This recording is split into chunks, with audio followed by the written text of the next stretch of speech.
Eh, que están grabando. Eh, bueno, esta es la segunda actividad que hacemos, digamos que sacando a la escuela del campus.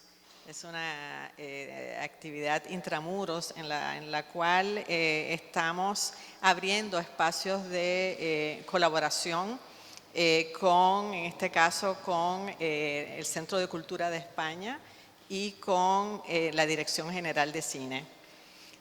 Quisimos compartir con ustedes a un profesor que es uno de los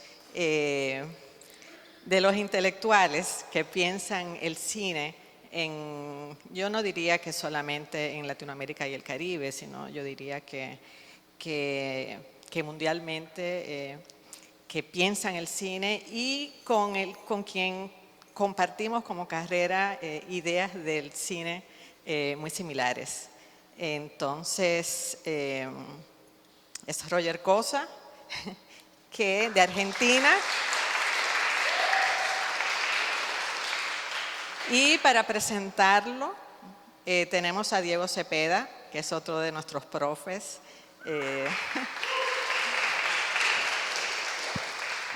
Así que les dejo en buenas manos. Esperemos que al final podamos, que esto pueda tener algo interactivo también y que ustedes puedan lanzar preguntas, ideas, opiniones.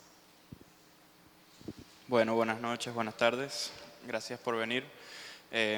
Vamos a poner a sufrir ahora a Roger un poquito, ya que vamos a hablar de él, antes de que él hable. Y nada, sobre todo reiterar el agradecimiento a Chabón, la Escuela de Cine, por hacer estas cosas posibles y también al Centro Cultural de España por abrirnos siempre sus puertas. Roger Cosa es una figura múltiple, es uno de los ejemplos a seguir de un trabajo incansable e incesante de la escritura y la mirada. Una persona contemporánea, pero contemporánea en el sentido de Agamben. El otro día Roger nos contó que en este mes y medio había estado por Vietnam, Marruecos, Alemania, Brasil, Argentina, y que su sentido del tiempo había sufrido un extrañamiento. Como nos recuerda Agamben, es verdaderamente contemporáneo aquel que no coincide perfectamente con su tiempo, pero justamente por esta razón, a través de este desvío y de este anacronismo, es capaz, más que el resto, de percibir y aferrar su tiempo. Una persona que no solo es maestra, sino que tiene la condición de ser estudiante permanente, llegó incluso a estudiar filosofía y también, así como en los seriales de aventuras de Fritz Lang, tuvo un episodio en la India. Es un gran cinéfilo, incluso viene de Córdoba, Argentina, un lugar donde existe uno de los cineclubs más bonitos del mundo, al que algún día quisiera ir, llamado Hugo del Carril, por el gran Hugo del Carril.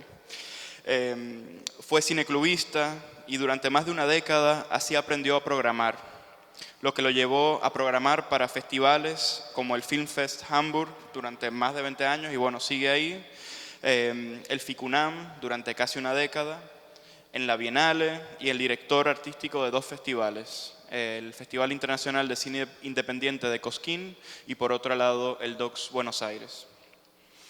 Repito que es uno de los cinéfilos más grandes, pero también un crítico fundamental de nuestro tiempo. No es una exageración. Gracias. Pero de verdad, es uno de los más importantes del mundo. Es imposible contenerse la emoción de compartir este espacio con él. Lleva un portal web que es increíble, que recomiendo a todo el mundo anotar ahora mismo, que se llama Con los Ojos Abiertos, que es un blog de crítica permanente en donde se publica literalmente diariamente y es de alguna manera una fuente de pensamiento sobre el cine contemporáneo. Publica en La Voz del Interior y en la revista Eñe. Tiene un programa de televisión que se llama El Cinematógrafo y tenía otro grandísimo que esperamos que algún día vuelva a recuperarse, cuando ya no esté más ese nefasto gobierno, que se llamaba Filmoteca Temas de Cine, junto al otro la otra gran persona argentina llamada Fernando Martín Peña, que es casi como un Henry Langlois latinoamericano. Tiene un programa también que se llama La Oreja de Bresson y organiza la lista anual más estimulante llamada La Internacional Cinéfila, una especie de cartografía de cine contemporáneo. Hemos podido comprobar esta semana que es una persona sumamente entregada a compartir sus saberes y aprendizajes, un educador y sobre todo un pasador, como decía Serge Janet, y con él aprendí a ser más baciniano y a seguir leyendo a Rosenbaum, Adrian Martin y al mismo Serge Janet. Espero que disfruten esta charla, ya que estamos frente a una persona que siempre nos invita a pensar con la mirada y a ver mejor lo que el ojo ya ve y a escuchar mejor lo que el oído ya escucha.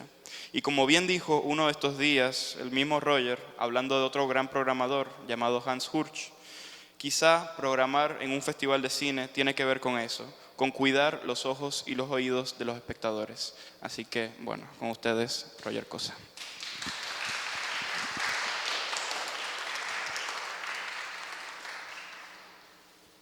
Voy a cambiar voy a poner acá un poquito sentado y después parado.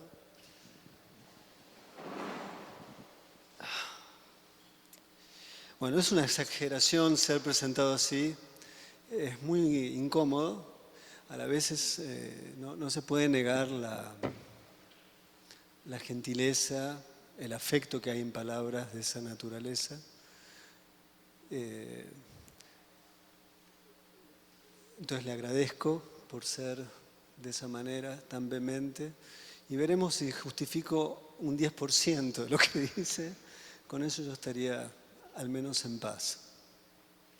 Antes de eso quiero agradecer al Centro Cultural España, obviamente.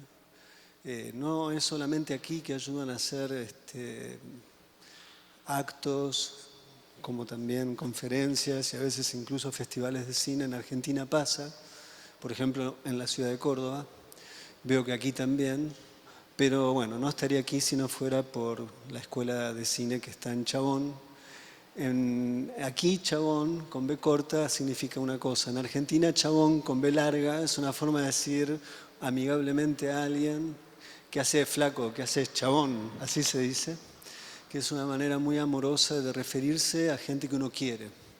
Y hay algo que me queda claro, que estoy en la escuela Chabón y me siento con chabones con B larga y chabonas con B larga, es decir, con gente muy amable, muy amigable, que ayuda o me ayuda a mí a pensar junto con ellos el cine contemporáneo. Dicho esto, está Tania, que es la number one, la número uno, la que maneja los hilos secretos de esa escuela de cine, que después de haber pasado ya 4 días que llevo con ellos y doy clases en varios lados, en Alemania, en la escuela donde da Wenders y Angela Janelek, en una universidad privada de Chile o en algunas universidades de Buenos Aires, pero nunca me encontré con chicos de 19, 20, 21 años hablando del modo en que hablan de cine, con el deseo de saber, con el deseo de conocer, con el deseo de que si uno le dice algo tiene que justificarlo e ir más a fondo con lo que está diciendo. Y realmente hace mucho tiempo que no veo algo así. Y eso, por un lado, será en parte porque serán chicos excepcionales, o quizás este país es excepcional y no me doy cuenta todavía y todos los chicos son así, cosa que es bastante difícil, no por República Dominicana, sino porque en general el entusiasmo por saber está en retirada. Entonces no creo que sea así, pero claramente esa institución, que debe haber otras quizás, es la que yo conozco en estos días acá, me ha dado una sorpresa inesperada y una forma de conjurar cualquier sentimiento de derrota que viviendo en Argentina es bastante fácil en este momento sentir, por razones conocidas. No todos los países del mundo tienen el privilegio que el presidente habla con un perro muerto desde el más allá para tomar decisiones. Si fuera una ficción sería extraordinario, pero no lo es. Entonces no es extraordinario, sino es una desgracia. Bueno, dicho esto, y agradeciendo todo, voy a ver qué puedo compartir con ustedes. No quiero dejar de agradecerle a Julia, que es la hija de Tania, que ha hecho esto, que no puedo creer que haya hecho esto, que bueno, son 3 textos en realidad que no están escritos para esta ocasión, son 3 textos que fueron escritos por distintos motivos en distintos momentos, pero que tienen algún tipo de lógica común, que de alguna manera podría pasar como un texto escrito para esta ocasión y que sería en última instancia como una extensión de algunas cosas que creo yo que hablaré y que espero que también en la interacción con ustedes puedan llegar a aparecer cosas de esta naturaleza. Yo hablo desde un lugar que está relacionado con 2 vertientes, que me parece que es la única manera de hablar de cualquier cosa. Por un lado, una preocupación teórica, pero por el otro, una praxis, una práctica.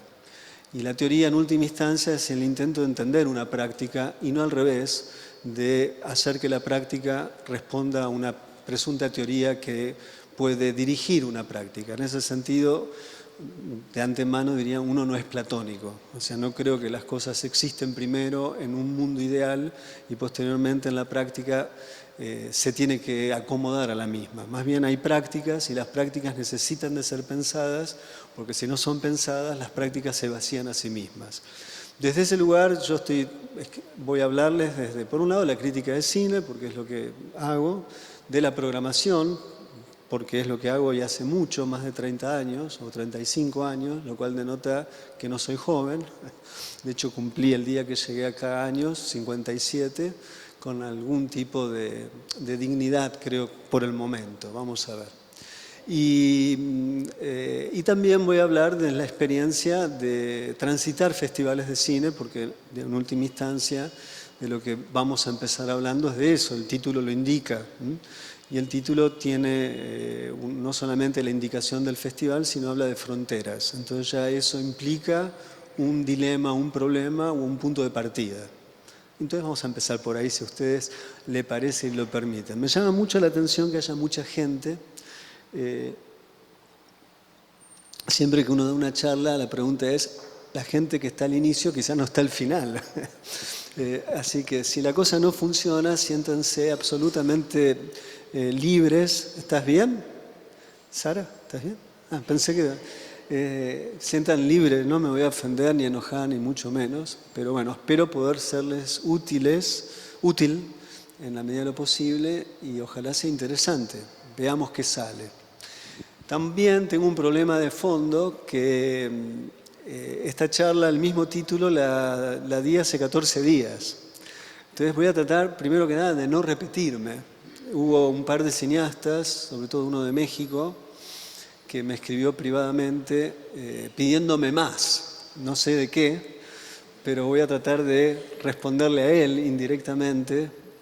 Nombraré solamente el nombre, Matías, a ver si logro en esta ocasión responderle más, ¿no? Y no ser tan general, que no fue una crítica porque entendía que el contexto lo implicaba. Sí voy a empezar de la misma manera, no repitiendo palabra por palabra, pero sí bajo la misma ruta para ver a dónde me lleva y qué permite a dónde llegue hasta el momento que llegue y en la relación de interacción con ustedes. Pero bueno, les agradezco que hayan venido.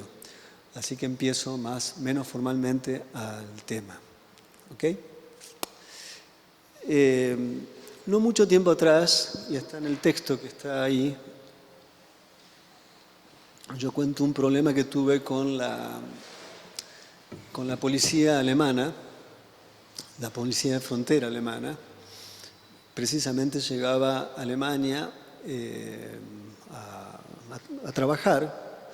Estaba unos días con un cineasta que se llama Philipp Hartmann y de ahí me iba a Berlinale. Tenía todas las acreditaciones, la invitación, el hotel pago, todo. Pero bueno, de algún modo me detuvieron, tuve que esperar un rato largo hasta poder pasar. Y hubo un llamado telefónico que me resultó absolutamente indignante. No me ofendió, pero me indignó que en este tiempo se vivan esas cosas, que fue en principio, llamó a Philipp, me pidió el teléfono cuando me tenía que sellar el pasaporte y me dicen dónde va a estar, le explico dónde voy a estar, tiene el teléfono, tengo el teléfono, me puede pasar el teléfono, le puedo pasar el teléfono, y adelante de mí llama literalmente a Philippe, obviamente cambiando del inglés al alemán. Yo no hablo alemán, entiendo un poco y me doy cuenta de lo que le dice. Y era una barbaridad lo que decía. Básicamente que personas como yo, una vez que estamos en ese país, nos queremos quedar, pasado el tiempo, cuando no tenemos plata, terminamos vendiendo drogas en las calles, ¿no? Y le dijo a Philipp Hartman, que es un cineasta, si estaba dispuesto a hacerse cargo de semejante acto contra el país. Literal lo que estoy contando, ¿no? Bueno, finalmente Philipp Hartman dijo que absolutamente que sí, pero absolutamente que sí fue que me sella el pasaporte, salgo, voy caminando y me dice, me pregunta, ¿qué pasó?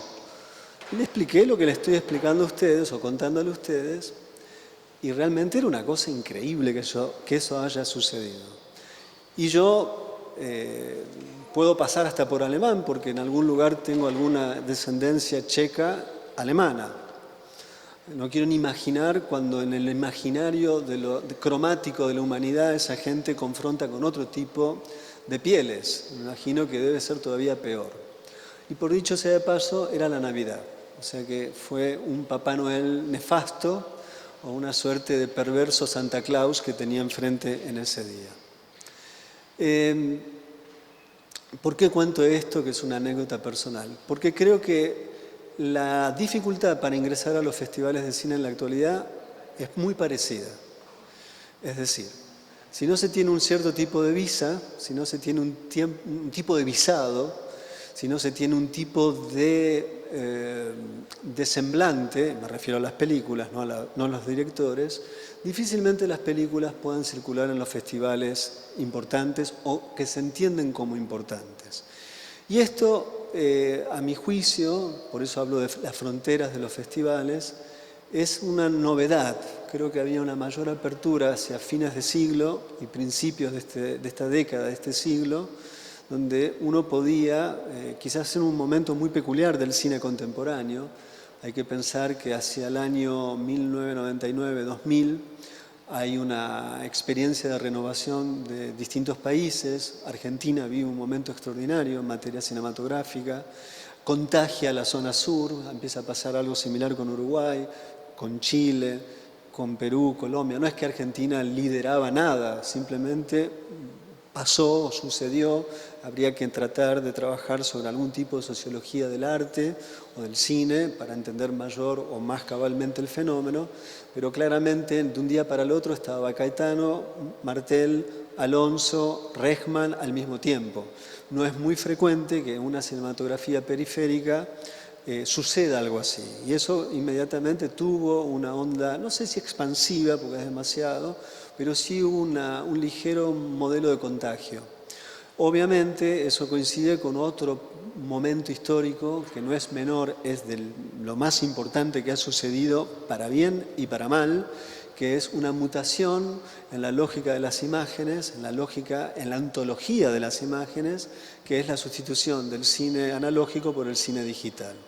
Si bien es una suerte de quimera creer que con el cine digital se solucionan los problemas de producción y las distintas maneras de pensar los presupuestos para las películas, es cierto que es mucho más accesible que se pueda filmar más y de ciertas maneras. Cuando uno piensa en esto, hay un ejemplo que no es de Latinoamérica, pero es sustantivo para pensar, porque sería en lo que puede ser la ecología de cineastas en Francia una excepción a la regla.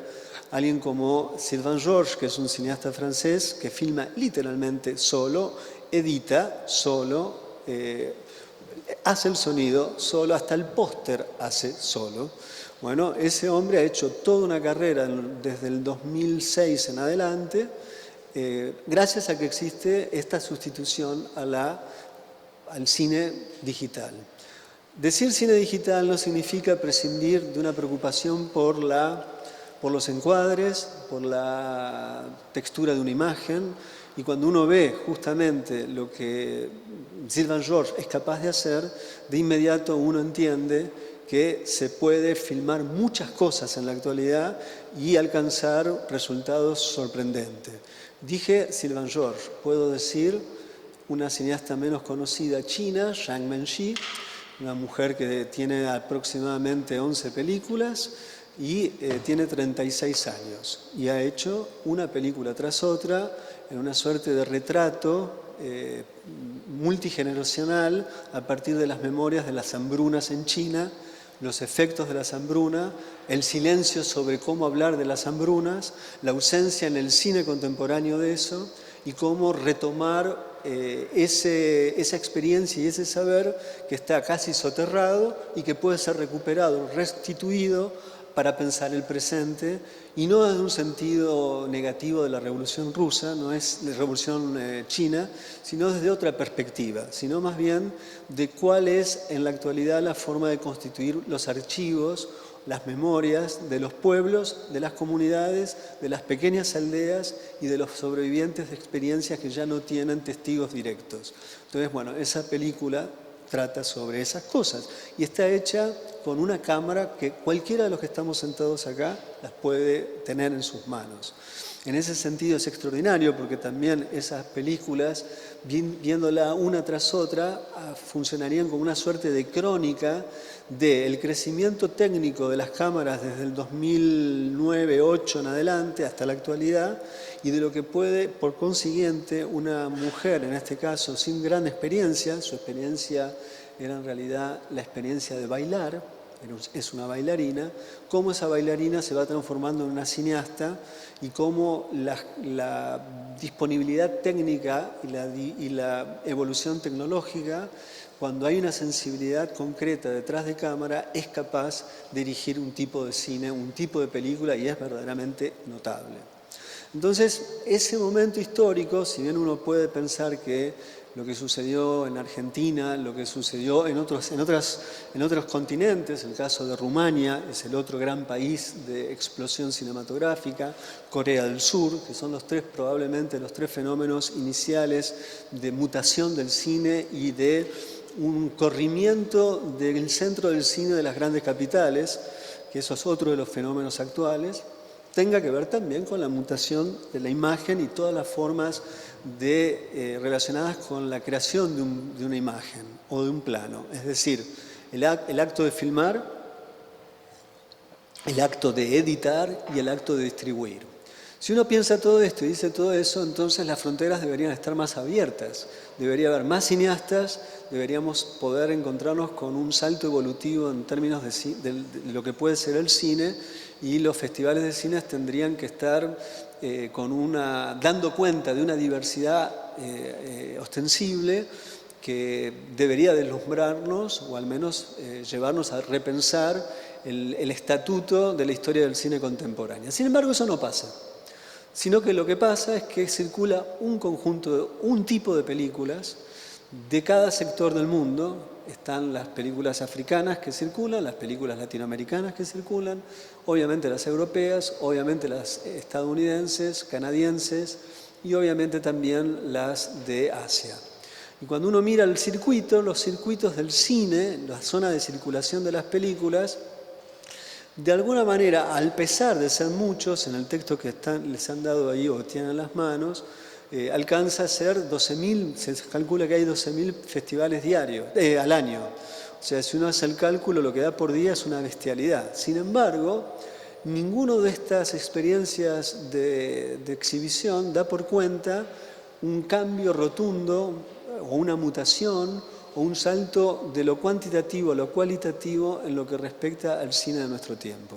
Más bien hay cada vez una suerte de restricción en la circulación de las películas a lo largo de todo el mundo, una repetición de ciertas películas que empiezan en algo así como en las fábricas del cine contemporáneo, o yo diría las instituciones de vindicación de lo que es cine y lo que no es cine contemporáneos, y a partir de eso hay una duplicación y una réplica de esas programaciones con alguna que otra añadido, que puede muchas veces ser algo que corresponde o responde a una región o que responde a algún tipo de alguien que está en el corazón del sistema de ese festival y que es sensible y está abierto a algo. Dicho de otra manera, lo que acabo de decir, a pesar de que los festivales de cine en la actualidad, todos sin excepción, tienen en líneas generales un rígido sistema de exclusión y de inclusión, no deja de haber en todos los festivales de cine, incluyendo los más importantes, y los más importantes, los que todos sabemos, que todavía no nombro, pero todos ya sabemos, siempre hay alguien metido por allí que funciona como, un poco la palabra que él usó en otro sentido, pasador. Hay contrabandistas, ¿no? Hay como agentes secretos, como en la vieja usanza, que parecen que están jugando un juego, pero están jugando otro juego. Y ese otro juego es suministrarle a un sistema que está cerrado a un poco de sangre nueva, un poco de ideas nuevas y una sensibilidad que no replique y duplique aquello que tiene circulación. Y eso sucede, realmente sucede, y basta con mirar todas las programaciones para entender por dónde entró o por dónde se filtró algo que no corresponde al sistema. Ustedes tienen un caso reciente absolutamente evidente. Entiendo que como en todos los lugares que están en una situación de recambio, puede haber envidias, pasa en todos lados, pero igual lo voy a decir, no tiene la menor importancia. Son cosas que suceden hasta que se estabilice una experiencia colectiva del cine. Pero claramente que Pepe haya estado en la competencia internacional de Berlín es una excepción a la regla. Ese tipo de películas no suelen entrar a las competencias máximas de un festival A. Esa película, en suerte, en un primer momento, incluso hasta es un poco verdad, no vamos a ahondar al respecto, su destino era con mucha suerte una categoría B de competencia en esa ocasión, que era una sección también competitiva del Festival de Berlín, que ya no existe más, y habla mucho eso, de que eso no exista más, llamada Encounters. Bueno, fueron muy inteligentes quienes estaban detrás de la película, no sé si de exigir, pero mira, esta película vale. ¿Es rara? Sí, es rara. Pero, ¿cómo? ¿Qué? ¿Para hacer películas raras que hay que llamarse Jean-Luc Godard III? ¿No puede uno llamarse Nelson Cast y punto? Bueno, finalmente entró. No solo entró, sino que obtuvo un reconocimiento su director, y no es un tema menor, ni para Latinoamérica, ni para la ecología del cine mundial. O sea, algo similar había ocurrido unos años antes con El Gran Movimiento, en este caso en Venecia, otra película completamente fuera del esquema de lo que implica las películas de Latinoamérica en los festivales. Porque es como si Latinoamérica tuviera un destino, un doble destino. O dicho de otra manera, el cine latinoamericano tiene un doble destino en tanto y en cuanto también existe algo así como una división, no del trabajo a la vieja usanza marxista, sino una división del trabajo conceptual, simbólico, estético, imaginario para las regiones de todo el mundo. Si se trata de cine de Latinoamérica, hay dos vetas. Una es volver a reponer la idea de los salvajes. Dos, una segunda versión de los salvajes, que es el buen salvaje. Entonces, tenemos por un lado un salvaje que sería, digamos, la versión canónica, es una película que anduvo por todos lados, de Fernando Meireles, que es Ciudad de Dios, donde hay una estetización del salvajismo, casi como si fuera, por momentos, una película de Tarantino para el Cono Sur y de favelas, o El Buen Salvaje, que hay tantas películas sobre hombres que prácticamente han perdido el don del habla, pero tienen una conexión directa con la vida de la naturaleza, y allí entonces el europeo imagina que hay algo así como una reserva de la conexión perdida entre el hombre y la naturaleza, lo cual es una fantasía sumamente perniciosa, y además desconocer la condición política de toda persona existente, porque una persona que existe habla. Y ahí vamos a retomar, sí, ya que tanto insisten estos europeos con sus tradiciones, Aristóteles dijo que el hombre es un animal político. Si un hombre deja de hablar, o una mujer deja de hablar, o un lo que sea deja de hablar, es meramente un animal. Lo cual no significa que porque seamos un animal político, es decir, alguien que habla, no seamos animales. Pero somos unos animales bastante interesantes que a través del lenguaje inventamos cosas, e incluso inventamos una cosa llamada cámara, y con la cámara podemos explorar y entender el mundo. Dicho esto, da la impresión que la mayoría de las películas latinoamericanas tienen este rol. No vemos muchas películas sobre científicos, no vemos muchas películas sobre investigadores de física en México, que los hay, o en Argentina. Siempre es lo mismo, el campesino que no habla, y todo bien con los campesinos, porque además ojalá fueran campesinos que están en revueltas o luchando contra alguna multinacional o cosa por el estilo. Podemos pensar también allí otra versión de los campesinos o retomar algunas luchas campesinas de otros tiempos, si no son los campesinos sin habla. O en su defecto mostrar casi culposamente cómo el capitalismo salvaje se replica en países que no han alcanzado el desarrollo. Más o menos esa es la división, con una tercera, que es lavar las culpas indirectamente a través de películas de todo lo que sucedió en la década del 60 y del 70 en nuestra Latinoamérica, que es películas que traten sobre regímenes represivos, en donde siempre quedan en fuera de campo la colaboración de los europeos y los estadounidenses en esos regímenes represivos, y por ende todo es un problema de la crueldad de los militares del país de turno. Lo cual está muy bien hacer esas películas, han sido muy importantes. Yo creo que en Argentina, por ejemplo, las películas sobre la dictadura militar tuvieron un rol muy importante de poder perforar la experiencia vivida durante esos años, que como toda experiencia de esa naturaleza es una experiencia traumática. Y el trauma, por definición, es aquello que se resiste a ser narrado. Por consiguiente, el cine ayudó a perforar ese trauma y le facilitó un imaginario y unas imágenes para poder ver lo que nadie quiso ver, o que aquellos que vieron y dijeron lo que estaban viendo les costó quizás la vida, o le costó el exilio, o le costó a alguien cercano las circunstancias similares a las recién dichas. Entonces es muy importante que se hayan hecho esas películas, pero no puede ser que siempre sean las mismas películas sobre los mismos temas las que circulan a lo largo de estos famosos festivales. Ahora, ¿por qué importan los festivales? Importan porque estamos ante una situación muy peculiar del mundo en el que vivimos, en donde la circulación de imágenes son bastante fáciles de cartografiar. Y por consiguiente, cuando vemos la cartografía de las imágenes contemporáneas, mejor dicho, del cine contemporáneo, fácilmente nos damos cuenta de que hay una cantidad de películas que no están en esa cartografía, que quedan girando secretamente a veces, o directamente son películas que no se llegan a ver jamás. Y como cada vez se hacen más películas, cada vez se vuelve más truculento, paradójico lo que sucede. Es decir, estamos en una etapa, nunca se vivió algo así, en donde se hacen más películas que nunca jamás. Al mismo tiempo, películas que antes no había acceso vuelven a estar accesibles, o sea que hay más películas para ver del pasado que nunca jamás. Y sin embargo, si pensamos que Netflix domina y tiene la hegemonía de imaginario global, porque lo tiene, mal que nos pese, es lo que la gente más ve en líneas generales, vemos la oferta de Netflix y ahí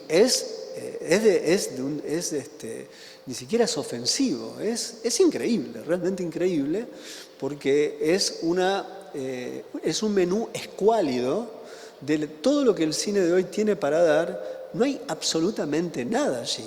Y eso se replica, podrá tener Amazon un poco más, HBO más o menos lo mismo que la otra, y así, y tendremos entonces el consuelo de Movie, y Movie tampoco pasa tantas cosas para hacerle muy... Yo los quiero, fui miembro del consejo editor de la revista durante un año, teníamos hermosas reuniones con Apichapón Verazetacú, la directora de Rotterdam, y qué sé yo. La revista no sé si la han visto, tiene una revista que se llama Notebook, parece una revista, o sea, da miedo tenerla en la mano. Da la impresión que tengo los mejores árboles del mundo cuando los tengo en la mano. Pero tampoco alcanza Movie y tampoco es tan diverso. Y no pueden estar vendiendo una película danesa como la que están vendiendo ahora, como la gran obra maestra del cine contemporáneo, porque esa película no es ninguna obra maestra de nada, una obra maestra del terror en todo caso, que pongan como obra maestra esa película. Y hay una cantidad de películas que no están ahí. Bueno, está bien, está Pepe, menos mal, pero hay otras que no están ahí. ¿Dónde está el gran movimiento para verla? Solamente por link entre nosotros, pasándolas. Por ejemplo, ¿dónde están las películas de Gustavo Fontán? ¿Dónde están las películas de Raúl Perrone? ¿Dónde están las películas de Sepúlveda de Chile? No están en ningún lado esas películas. Y existen, y son constitutivas de los últimos 20, 25 años del cine latinoamericano. Y estoy seguro que no he nombrado películas de esta región, que para mí, si bien trato de entenderla y conocerla, también es misteriosa y se resiste a mi conocimiento. Porque como yo soy parte de ese sistema que puedo denotar, nombrar, describir, yo trato de no ser absorbido por la demanda de ese sistema, pero hay que tener todos los días, es como hacer abdominales a los 57 años, que yo sigo tratando y no lo logro siempre. Y hay que tener la voluntad, y pelear por películas que nadie quiere mostrar, a ver si llegan a mostrarse. El año pasado, una de las películas más grandiosas que dio el cine brasileño en los últimos años, que se llama La transformación de Canuto, una película única, absolutamente única, le costó durante 2 años y medio encontrar un lugar para ser exhibida. Y en lugares donde yo trabajo no logré pasarla, por motivos que no vienen al caso. Entonces, cuando uno ve eso, es desesperante, realmente desesperante. Volviendo a lo que decía, la circulación de películas es bastante homogénea, demasiado homogénea. Y no estoy hablando de películas que son cualquier cosa. La transformación del Canuto no es cualquier cosa. Es una película que trabaja sobre formas del imaginario originario, o no sé cómo querramos llamar, a todos aquellos que vivían en estas regiones de Latinoamérica antes de que llegaran los que hablan en español o en portugués, y que tiene un nivel de sofisticación y diría yo de modernidad, pues es una película que problematiza los procedimientos de representación, que es el gesto por excelencia y antonomasia de toda modernidad. Entonces, uno ve eso, nacido en una comunidad del norte de Argentina o sur del Brasil, asociado a los pueblos que vivieron ahí desde siempre, y es una cosa realmente extraordinaria, una película que debería haber estado en la mayor parte de los festivales, y no circula. Y ahora que ya se estrenó en algunos lugares, ¿en dónde se va a ver esa película? ¿En dónde se va a ver esa película? Bueno, de estos son los problemas de las fronteras del cine de hoy, del cine contemporáneo. Esta sería parte A. Esta parte A no hablé en Chile, así que he cumplido con el cometido. Parte B, sí hablé en Chile un poco, me parece bien volver a hablar. Vamos a hablar de la contrapartida, de lo que sí se ve. ¿Dónde están? ¿Quién decide el cine que se ve? Y desde ya que no es un grupo de burócratas que merecerían una buena muerte como la supo filmar en algún momento uno de los grandes cineastas de Cuba. No es que hay un grupo de gente decidiendo esta película va, esta película no va. Pero sí hay algo que las propias discusiones, llamémosle un sistema de conversación, una circulación y una construcción de un gusto colectivo, lleva a que haya películas que quedan y películas que no quedan. ¿Y por qué importa que otras películas entren en el sistema? Porque hay algo muy sencillo. Yo digo, no lo voy a hacer porque somos muchos, pero si nombro una película asiática o nombro una película incluso africana y alguien contesta, lo que va a contestar es porque anduvo o en Cannes, primero que nada, o en segundo lugar en Berlín o en Venecia. Si no, muy difícilmente, excepto que uno esté trabajando profesionalmente, incluso profesionales del cine, críticos de cine, no tienen la más pálida idea qué sucede en el cine de Argelia, qué sucede en el cine de Ecuador, qué sucede en el cine ni siquiera de países, entre comillas, más marginales o con menos historia o tradición. ¿Qué sucede en el cine para algunos de la propia Latinoamérica? Un fenómeno ostensible. En Latinoamérica no se estrenan películas de Latinoamérica. Con suerte una o dos. Ahora vemos la de Salles porque estaba nominada para los Oscars. Pero ¿qué película de Brasil se ha estrenado recientemente en República Dominicana? Me pueden decir, acá los cines son están en los shopping malls, solo pasan películas de Estados Unidos. Está bien. Yo hago la pregunta, ¿qué película de Brasil se ha estrenado en Argentina? La misma. Y hay algún que otro cine, con suerte, una o dos. ¿Y por cuántos días se ve? Una semana. ¿Qué exhibición tiene? Nada. ¿Qué posibilidades tiene lo que hay que hacer para convencer a un diario? Yo no voy a contar eso porque tengo miedo. Me pueden pegar una patada, pero las cosas que hay que hacer a veces para poder escribir sobre ciertas películas es de locos. Es de locos, convencer, mostrar que tal película ganó acá, mire lo que dijo tal persona, mire lo que dijo Scorsese. Ah, bueno, entonces sí, es así. Entonces hay un problema que los grandes festivales funcionan como vindicadores, no solamente de la estética que circula, sino también de los lugares de exhibición. Cuando ven películas que no son de Estados Unidos, Francia, con suerte España, con suerte Alemania, y se terminó, porque se terminó, bueno, entonces, ¿qué dice? Tiene un sello. Y el sello es Cannes, el sello es Berlín, el sello es Venecia, y ya está. Tampoco mucho más ayuda a la cuestión. Entonces, la película de Radu Jude, no se puede esperar nada demasiado del fin del mundo.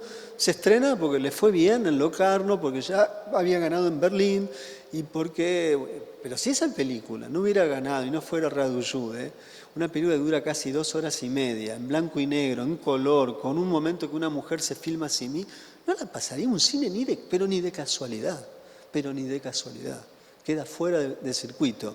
Y si hay una película que habla del estado del mundo, del estado de las imágenes, un caso de mostrar algo que pasa con mucho cine contemporáneo, que por el hecho de ser fiel a mostrar una experiencia específica de un país, en esa experiencia específica está vibrando la experiencia de tantos otros lugares, esa película es la de Radu Jude. Como lo fue en otro momento las películas de Jia Yankee. Cuando uno veía El Mundo en el año 2004, o cuando uno veía Naturaleza Muerta, a pesar de ser algo relativamente lejos, como puede ser la vida de los chinos, que realmente es una otredad para nosotros, cada vez lo va a ser menos. Me he enterado que acá en las escuelas los estudiantes pueden elegir estudiar chino mandarín, o sea que eso habla muchísimo de lo que está sucediendo en el mundo. O sea, es una opción que tienen varias escuelas de este país. No pasa en Argentina eso, lo cual no sé cómo llegaron a esa decisión, pero me pareció un dato fundamental, interesantísimo. Bueno, es probable que en el futuro veamos mucho más cine chino de lo que creemos. Pero cuando el cine chino empezó a circular, uno veía la película de Jia Yankee, El Mundo, y decía, ese es el que está diciendo el estado del mundo. Ese es el que está contando lo que a mí me pasa y está tan lejos. ¿Cómo puede ser que alguien que está tan lejos me resuelve algo de lo que siento que no logro ni nombrar ni divisar con mi mirada, y sin embargo él puede conquistar un plano que habla de mi mundo estando a tantos y tantos y tantos kilómetros? ¿Pero por qué Jia Yankee empezó a circular por el mundo? Estuvo en Cannes. Cannes es el Vaticano, claramente. Thierry Fremont no es el Papa Francisco. No puedo no hablar mal del Papa. Yo soy un ateo convencido, practicante, pero bueno, el Papa Francisco tengo cierto cariño. Creo que es mi último lado nacionalista, en realidad es porque es de San Lorenzo y fue mi primer club de fútbol, no sé, tendría que pensarlo. Pero lo que sí me parece es que es cierto, Fremont es un hombre, es el que administra la fe del cine del arte en todo el mundo. Sé que habla español perfectamente, así que si ve esto, espero que no se enoje conmigo. Thierry, je t'aime, Thierry. No, je t'aime más o menos, pero bueno. Pero entiendo que es una persona que sabe muy bien el rol que tiene. Y le da espacio a ciertas películas extrañas, también hay que ser justo. Pero también le da hasta cierto lugar un espacio. Y cuando las cosas se salen del gozne, no le gusta mucho, porque cuando ganó a Pichapong la Palma de Oro, la película que hizo después de esa no fue a la competencia 3 años, 4 años más tarde, y que encima era mejor que la que ganó. Lo mandaron a Una cierta mirada, y era un poco, verdaderamente era humillante, ver a un cineasta de la estatura de Apichatpong presentando una película en Una cierta mirada, habiendo ganado recientemente la Palma de Oro. No lo hicieron con Ruben Östlund, y vaya.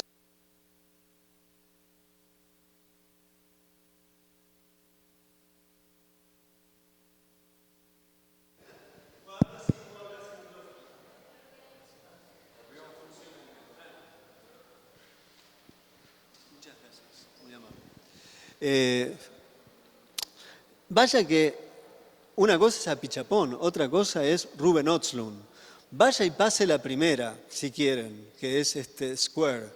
Pero Triángulo de la Tristeza es una película, es una indecencia esa película. Es una indecencia, desde cualquier punto de vista que se la mire. Entonces, a ese sí 2 veces en 2 años consecutivos y a Apichatpong no. ¿Cómo es? ¿Cuál es el juego? ¿Bajo qué criterio? ¿Por qué? ¿Por qué sucedió eso? Probablemente porque a los mercados mucho no les interesó que gane una película sobre hombres de vidas pasadas que se parecen a monos. No sé si la han visto, pero cuando vienen del más allá eran... Y no es la mejor de él, porque eso inaugura una suerte de pseudo New Age asiático para todos lados, ¿no? Pero la que hizo después era una película notable. Entonces, habla de algo de lo que sucede en el mundo. Cannes es la máquina de vindicación del cine contemporáneo. Lo que pasa por Cannes tiene visos de ser visto en todo el mundo. Caso reciente, ¿ustedes creen que una película de Rodrigo Moreno, como es el caso, película extraordinaria por cierto, la película titulada Los delincuentes, habría de estar en todos los cines del mundo como estuvo, si no fue porque Cannes decidió no ponerla en la competencia oficial, pero darle un lugar bastante privilegiado en la segunda sección importante oficial de ese festival, que es Una cierta mirada? Les aseguro que jamás se hubiera visto esa película, jamás. Pero ahí hay que hablar bien de Frémaux. Frémaux vio que esa película era valiosa y realmente sé que le gustó y le dio un lugar. Moreno revivió, Moreno venía haciendo películas que no las veía nadie. Nadie vio Raymond, nadie vio una ciudad de provincia, nadie. Fueron estrenadas con pena y gloria, pena sin gloria en algún que otro lugar. Esta película anduvo por todos lados. Es una película que dura 3 horas, su construcción narrativa es bastante heteróclita, extraña, heterodoxa. Bueno, eso demuestra el poder de Cannes. Realmente es un poder. Y es un poder para bien, como todo poder. Es un poder, hace ver cosas muy valiosas, hace ver cosas que son realmente calamitosas. Pero bueno, hace ver, y eso hay que entenderlo, y hay que jugar, hay que pensar esas programaciones, luchar contra ellas, vindicar lo que está bien, ¿por qué no? Y también discutir, porque pareciera ser que nadie discute esa programación. Y además, como les decía yo, creo que acá, ya no sé ni dónde hablo, pero recientemente dije lo que voy a decir. No conocí jamás de los jamases. Hoy solamente hay un testigo acá porque me escuchó hablando, no voy a nombrar el director, un director muy importante. La discusión con él por teléfono es que el productor le obligó a mandar la película a Cannes para ver si entra y él dice, yo no quiero ir a Cannes, quiero ir a Locarno, que ya la quieren a la película. Bueno, eso es el único caso que yo conozco. Porque no hay director que no quiera ir a Cannes. Todo es muy lindo, Cannes esto, tan aquello. Cuando llega la cartita, pasa a Cannes, se terminó toda la resistencia, que Cannes el poder, que Cannes... Y es entendible, porque Cannes es la doble cara que tiene el cine en sus inicios. Es industria y es arte. Es esquizofrénica. Ese es un arte nacido, por un lado, de la revolución industrial, con todas las implicancias que tiene, y también con su naturaleza artística. Entonces, esa confusión está desde el inicio, y quien encarna paradójicamente, y para bien en ese caso, esa paradoja, esa ambivalencia, es Chaplin. Como le decía a los chicos, Chaplin es el cineasta, actor, cineasta, productor, independiente, que viene de la pobreza y se hace rico interpretando a los pobres. y que nunca los traicionó al mismo tiempo. O sea que desde en su genealogía el cine ya tiene en sí este problema tan peculiar que es esta paradoja, esta contradicción entre un arte que necesita aparentemente dinero, un arte que necesita lugares para exhibirse y un arte que a veces está trabajado de la sensibilidad más delicada para pensar esas experiencias donde están los desolados, donde están los hambrientos, donde están los creativos, donde están los solitarios, donde están las experiencias combativas comunitarias, donde están experiencias felices de sociedad y así sucesivamente. Cuando uno piensa una película tan extraordinaria como nuestro pan de cada día, la película de Kim Vidor, una película del 34 hecha por un millonario, pero es probablemente una de las grandes películas socialistas de la historia del cine, a propósito de una respuesta a lo que fue la primera Gran Depresión y el primer momento de sacudón económico global que fue hacia finales del 20 en el siglo pasado, y ve esa película, vuelve a encarnar las paradojas del cine, las paradojas de que el cine puede tener estas dos zonas, la zona del dinero y el poder, la zona de la sensibilidad y de los que no tienen a veces la posibilidad de decir lo que quieren y pueden y necesitan decir. Entonces eso está ahí. Y Cannes es eso. ¿Cómo es el Vaticano? El Vaticano están los que violan, los curas pedófilos, que vienen, por lo menos ahora se puede hablar un poco más en esa institución. También están los místicos, también están los curas del tercer mundo. Es una institución de poder, ¿no? Bueno, el cine, Cannes es un poco eso. Cannes es el que distribuye la discusión y el contrapunto esencial global es, obviamente, Hollywood y sus Oscars. Las películas que circulan son las de Hollywood y la de Hollywood y los Oscars, mayoritariamente, y lo que sucede en los países como los nuestros, cuando una película latinoamericana puede ganar el Oscar. El otro día festejaron la película de Salles en algunos lados como si fuera un mundial, lo cual es la peor versión del nacionalismo que uno puede concebir a la hora de pensar el cine. Pero más allá de eso, también indica algo en eso. ¿Por qué hay que festejar? Estamos festejando las glorias de una industria. Es realmente de locos el festejo de Hollywood y los Oscars. Y luego, el otro punto de vindicación, sin duda alguna, es Cannes. Lo curioso es que en los últimos años están siempre cerca. Y este año en particular, la ganadora, que es Anora, una rareza, una verdadera rareza dentro del sistema norteamericano del cine en todos sus órdenes, gana primero en Cannes, que ya era raro, y gana posteriormente el Oscar. Ya había pasado esto, con una película todavía más rara, de género, rara por lo que tocaba, rara por lo que representaba, me refiero a la película de Bong Joon-ho, Parásito, más rara todavía porque era oriental, claramente oriental, y gana en mejor película extranjera y mejor película del Oscar del año 2019. El fenómeno ese fue muy importante.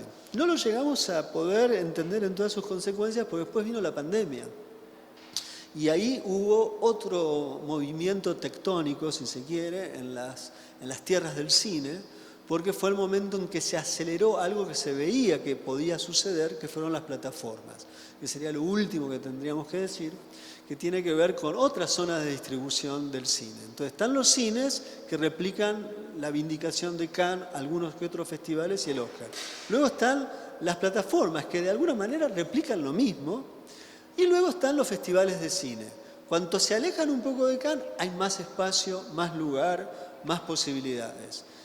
Y luego quedan experiencias que vuelven en algunos espacios del mundo a tener lugar, que son los cineclubes o invenciones intermedias, festivales que se parecen al concepto del cineclub o que se parece al concepto de cinemateca o una suerte de reinvención de esas tres modalidades de exhibición que lleva a que algunas películas extrañas puedan ser vistas por un grupo minoritario, no en el sentido de que deben ser una minoría, sino porque es un solo espacio que dura una semana.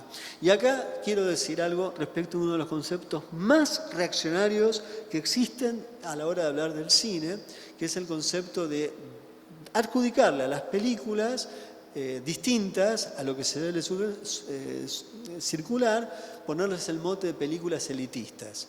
Ninguna película es elitista en líneas generales. El problema es el acceso a las películas.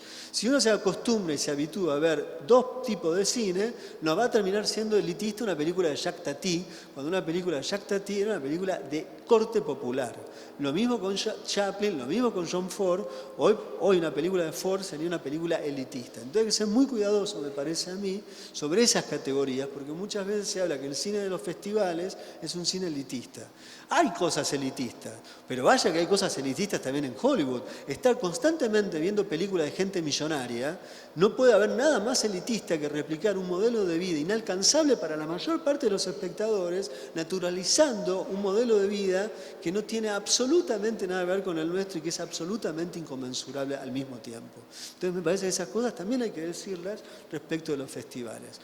Yo lo que creo es que cuanto más filtración haya de otras retóricas, de otras estéticas, cuanto más se puedan multiplicar zonas de exhibición intermedia, esa es una forma de contraponer a una ligera homogeneización del mundo. Con esto voy a cerrar y voy a abrir las preguntas.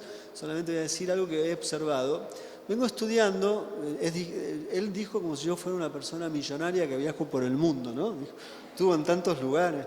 Me encantaría ser millonario para repartir mis millones, porque soy un millonario comunista. Pero como no soy millonario, quizás sea un poquito comunista, un poquito nomás, tampoco tanto, o tenga alguna simpatía sobre lo que podría llegar a significar eso, en otro contexto de lo que fue, sino reinventar ese concepto. Sí tengo la suerte, y es lo único que el cine me ha dado como, si se quiere, ganancia.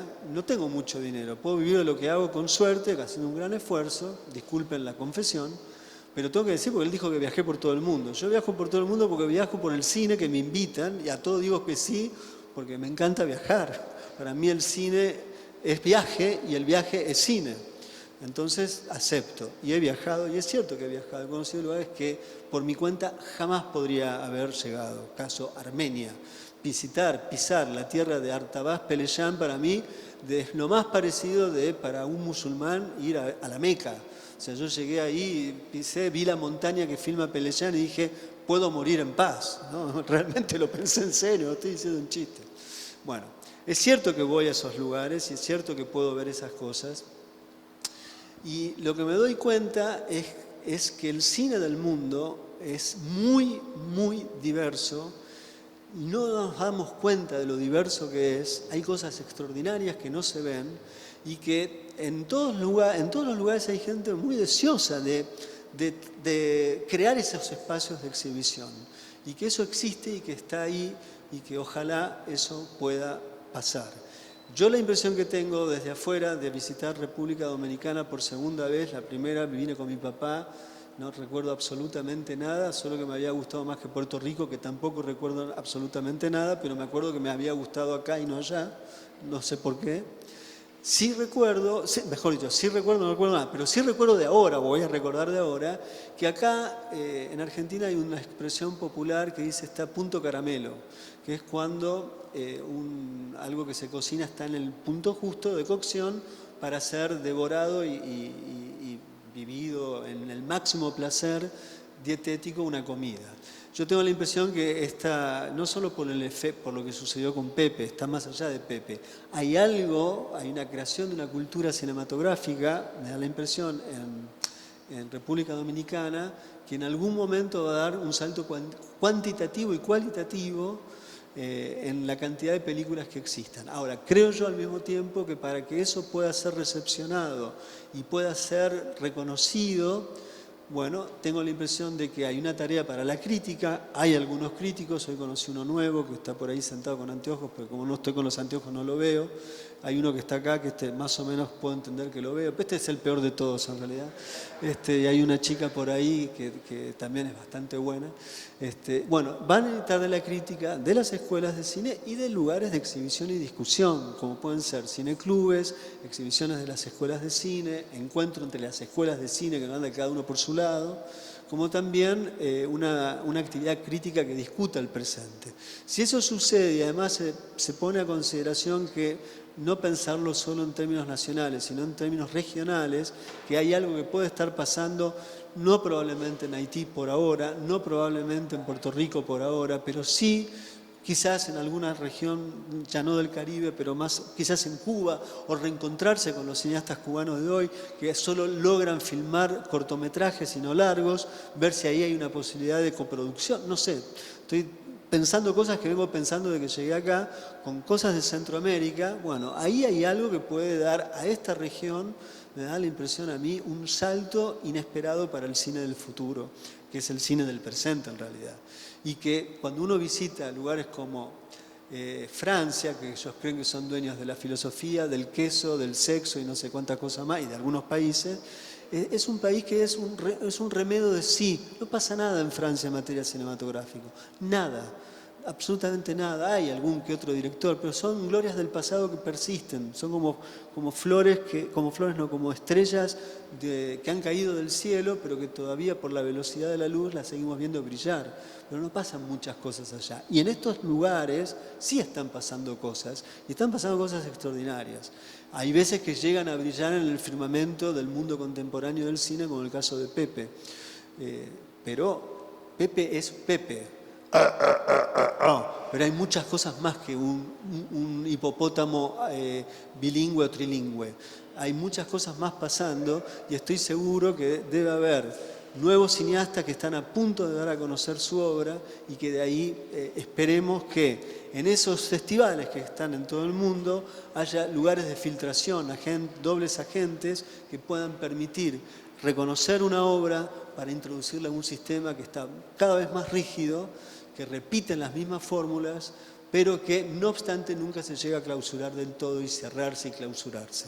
Ahí hay que apuntar cuando uno tiene películas, ahí hay que apuntar cuando uno está creando una nueva comunidad. Y esta comunidad, la de República Dominicana, al menos desde mi punto de vista, está en un punto de ebullición estética y algo va a pasar de aquí a unos 10 años porque hay mucha gente estudiando cine, hay mucha gente pensando el cine y hay gente dispuesta a ayudar a que de ahí nazcan películas. Cuando eso es así, es cuando las cosas suceden. Eso sucedió en Argentina entre el 94, 95, el 2000, 2003, 2004. Luego vivimos un largo impulso. Hoy estamos en un momento muy complejo. Este año no se han filmado películas nuevas, el año pasado tampoco. Se llegó a filmar lo que se filmaba un poco tiempo atrás. Ahora hay 61 películas en el Bafisi. El año que viene quiero ver qué diablos va a programar el Bafisi del cine argentino, porque ya no van a tener ni siquiera 20 para elegir. Y ese va a ser el drama de la Argentina, pero ese es el drama de mi país. Ustedes están en otro drama. Y veremos qué hacemos haremos psicodrama, no, haremos lo que podamos para poder entender qué podemos hacer las personas que amamos el cine, que es un arte de esclarecimiento, es un arte de luz, y es un arte que tiene la generosidad de hacer que lo ajeno pueda ser propio y viceversa, lo propio puede ser ajeno. Porque una historia de acá es mi historia también, una historia de otro lado es la historia de otro lado, como lo dije a propósito del caso de Jia Yankee o de cualquier otra película que ha vibrado el mundo contemporáneo en el que estamos. Yo hablo hasta aquí y ahora si hay alguna inquietud, preguntas, pueden tirar tomates. Pueden oírse ofendidos o pueden hacer lo que quieran. Pero hasta acá llegué yo. Hablé bastante, creo, ¿no? No hace falta.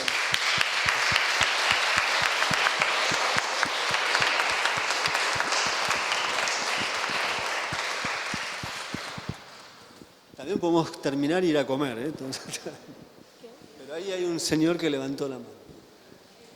Acá hay un joven, si no veo mal es un joven. No, quería pegarme y no se animó. Ahí hay un joven, ¿no? Es un joven. Sí, No tan joven. ante todo, gracias por compartir experiencias y saberes. Hay un punto importantísimo en lo que expone, sobre todo el caso caribeño insular, que el cine también es una evidencia, los problemas identitarios y la lejanía que existe entre nuestros pueblos, una lejanía más conceptual, más creada que geográfica. O sea, el caso de Dominicana, que desconocemos el cine de Puerto Rico, el cine cubano, por suerte de asuntos políticos, conocemos un poco, pero aún así no conocemos la actualidad, salvo las personas privilegiadas que trabajan en circuitos de festivales o tienen que ver con los quehaceres del cine. El año pasado fue un año muy interesante para el cine dominicano, no solo el caso de Pepe, el caso, por ejemplo, del largometraje de animación experimental, esa obra Oliva y las nubes, que estuvo en Locarno, a la vez el caso de Sugar Island, que se presentó en Venecia, y otros casos de películas que aunque no tuvieron, digamos, la suerte de estar en ese, digamos, cintillo de calidad que es una sección oficial, sí tuvieron buena proyección.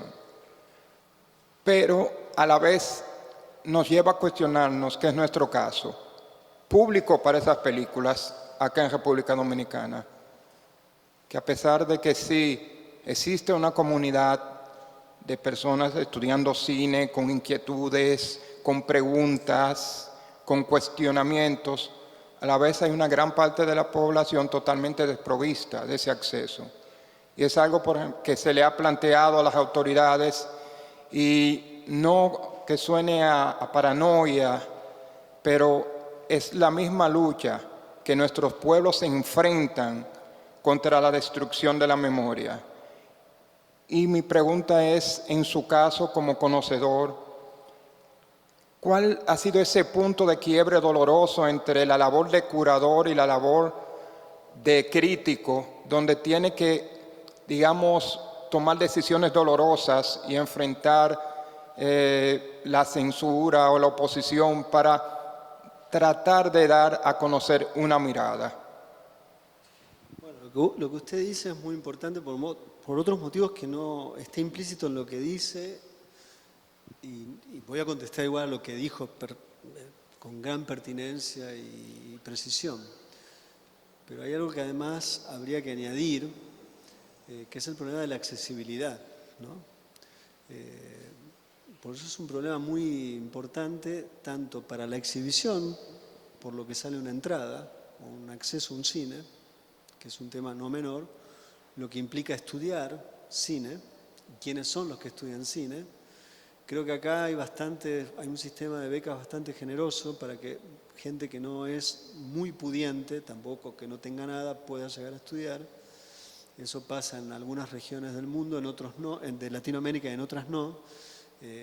Si uno va a México es clarísimo quién filma en México, la clase alta, ¿no? Acá no es tan así, en Argentina es la clase media, pero Argentina, por ejemplo, dio un cineasta como César González, a quien yo he tratado de ayudar en todo lo que me es a mi alcance, porque creo en lo que hace, no por el lugar ni en la procedencia de la que viene, pero es un cineasta que en Argentina se lo conoce como un cineasta villero, y un cineasta que aprendió cine en la cárcel, nada más y nada menos, y que tiene 36 o 35 años, ya tiene 10 películas, 11 en realidad, hay una sin estrenar, y además en la cárcel empezó a leer filosofía y escribe libros.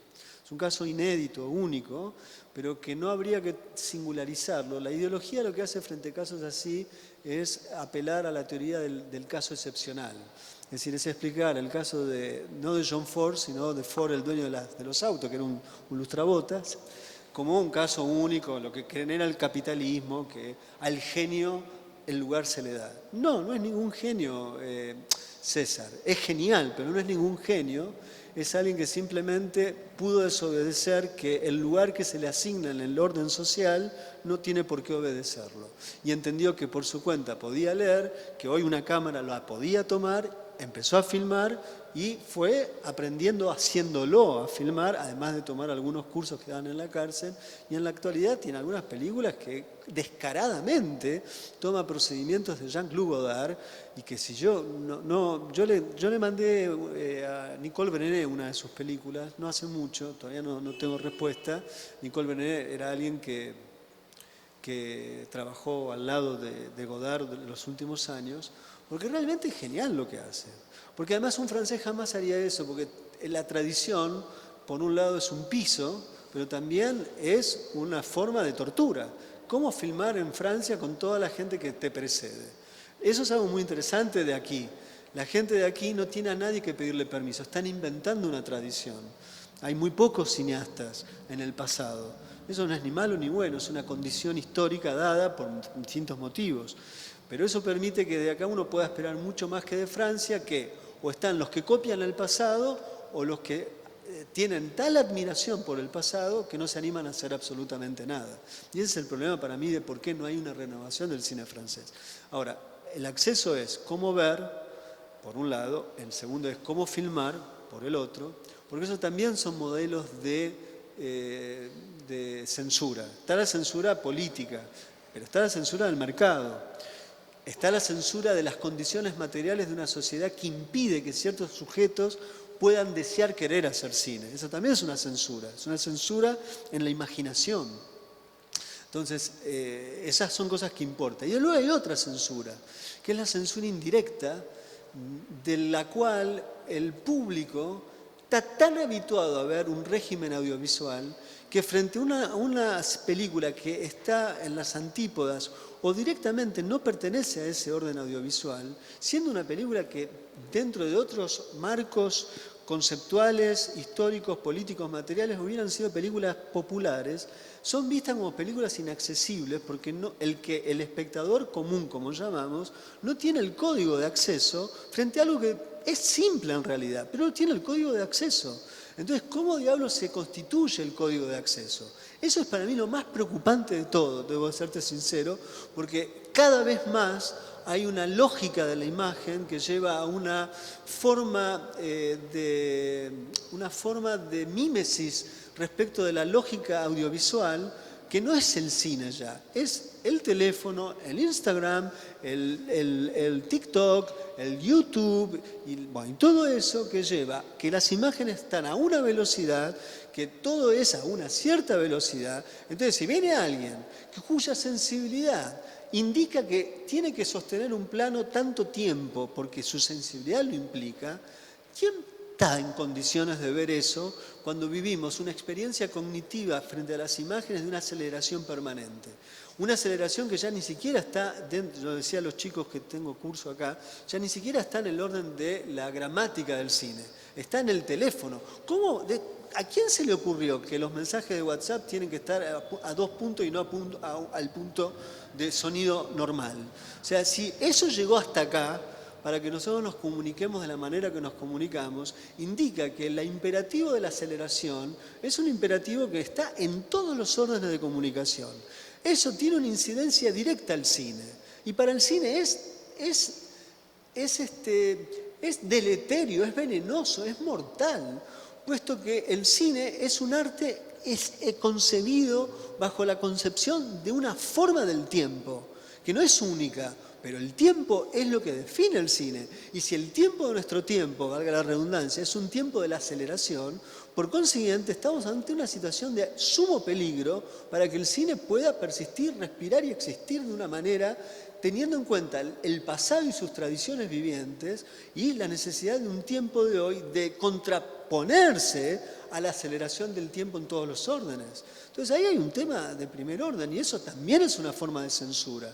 Es una forma de censura sutil, pero es una forma de censura estructural del funcionamiento del propio cerebro frente a la codificación y decodificación de imágenes. Entonces a mí lo que más me preocupa sería eso, ¿cómo diablos hoy un espectador puede escapar a las redes de una lógica de cognición constante que demanda de sí velocidad y no pensar sobre la imagen? Es un estado de no pensamiento frente a las imágenes. Por eso creo yo que más que nunca quienes estamos alrededor del cine debemos luchar denodadamente en la relación del cine con la palabra. En ese sentido, si yo me decís qué tiene que hacer una escuela de cine, el primer cuatrimestre nadie filma, nadie ve cine, leen, nada más, leen. ¿Y leen cuánto? Leen textos obligatoriamente 45 minutos sin nada alrededor que los disperse. Si logran prestar atención 45 minutos a un texto, pues pueden filmar cualquier cosa. El tema es que hoy, 2 minutos, teléfono, no sé qué, bla, bla, bla. Y luego esa es la conducta que se duplica y replica en la casa. En la casa vemos las películas, ponemos pausa, abrimos el WhatsApp, del WhatsApp. Decíamos, hay la construcción de un espectador fragmentado. Ese espectador fragmentado circula también en la construcción de las películas. Las películas también están fragmentadas. Si hay películas que pierden el orden de su hilación. Y ese orden de hilación está perdido porque está perdido el que está haciendo la película. O sea, es clarísimo eso. El invento del multiverso indirectamente tiene que ver con eso. Mira, todo bien con el multiverso. Hay un caso extraordinario de multiverso que es la película, la magnífica película de Buster Keaton, que yo lo decía hoy, o ayer, no me acuerdo cuando hablé, Sherlock Holmes Jr., hay un momento que es multiverso en su máxima expresión, divertidísimo multiverso, pero otras del multiverso de Marvel, o sea, es gente dispersa, es película de gente dispersa, realmente lo digo, que no pueden estar concentrados. Entonces ¿qué es lo que está haciendo? Está duplicando las ventanas de Internet en la función de la construcción de un relato. Abre acá, abre acá, abre acá, abre acá, más o menos como son todos superhéroes y hacen no sé qué, puede más o menos parecer que es la misma película, pero en realidad es la subdivisión de un sistema cognitivo que está llevado al orden de la narración. No estoy en contra de que haya eso, en tanto y en cuanto lo decidamos y en cuanto y en tanto lo podamos explorar estéticamente. Pero si es por mero reflejo cognitivo que eso empieza a suceder, ahí hay un problema. Respecto de lo otro que vos decís de los accesos, bueno, algunas cosas he dicho y es un gran problema. Yo digo todo esto y ahora digo, no debería hablar más porque es tremendo lo que estoy diciendo. O sea, no hay esperanza alguna. Pero no puede haber ningún tipo de esperanza si no se piensan los fenómenos. Si no, o pensamos o nos dejamos, digamos, o es 1984, digamos, entremos en, ya está, 2 más 2 es 5 y se acabó. Pero 2 más 2 es 4. Entonces, si hay alguien que ve que 2 más 2 es 4, hay que decir, 2 más 2 es 4, no es 5. Y hay que insistir, insistir, insistir. Entonces, bueno, es realmente tremendo lo que está sucediendo. Y aparte, acá vuelvo a la experiencia que he tenido la gracia de poder viajar. Uno va a China y están así. Yo estuve viviendo en Vietnam ahora. Vietnam, como dice un amigo mío vienés, los que viven en Vietnam tienen la fuerza de aquel que ganó una guerra imposible.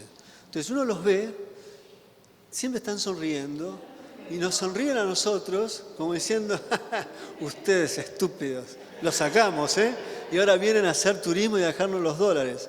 Very good, ¿no? Realmente es así. Ahora, mantienen relativamente sus tradiciones, todavía hay una conciencia histórica, pero hay algo que ya sí pasa. No hay nadie, absolutamente nadie, que tienen un tiempo y un concepto del ocio extraordinario, porque hay gente que tiene, a diferencia de los chinos, que están en una suerte de trabajo continuo y nunca hay tiempo para el ocio. Sí hay tiempo para un ocio falso, que es el ocio de ir a jugar, ir a comprar o ir a consumir cuerpos, como lo hacen la mayor parte de los hombres que viajan del centro a Macao y van a los lugares de masajes con mujeres y a jugar y a tener sexo con mujeres jóvenes. Es tremendo ver eso en la China contemporánea, pero eso es lo que pasa. Si bien hay prostitución y de ese estilo en Vietnam, no obstante, todavía las prácticas de ese pueblo están en la calle. Y hay una práctica que es excepcional, no importa si hay más o menos plata en las familias o en la gente, todos, absolutamente todos, en algún momento están en la calle conversando, tomando té y comiendo en la calle. Se come en la calle, literalmente. Sin embargo, viejos incluso, jóvenes, desde ya, están con este teléfono mirando y mirando. Y yo me pregunto, ¿cuánto tiempo más habrán de poder conservar ese espacio de un tiempo que es el tiempo del ocio?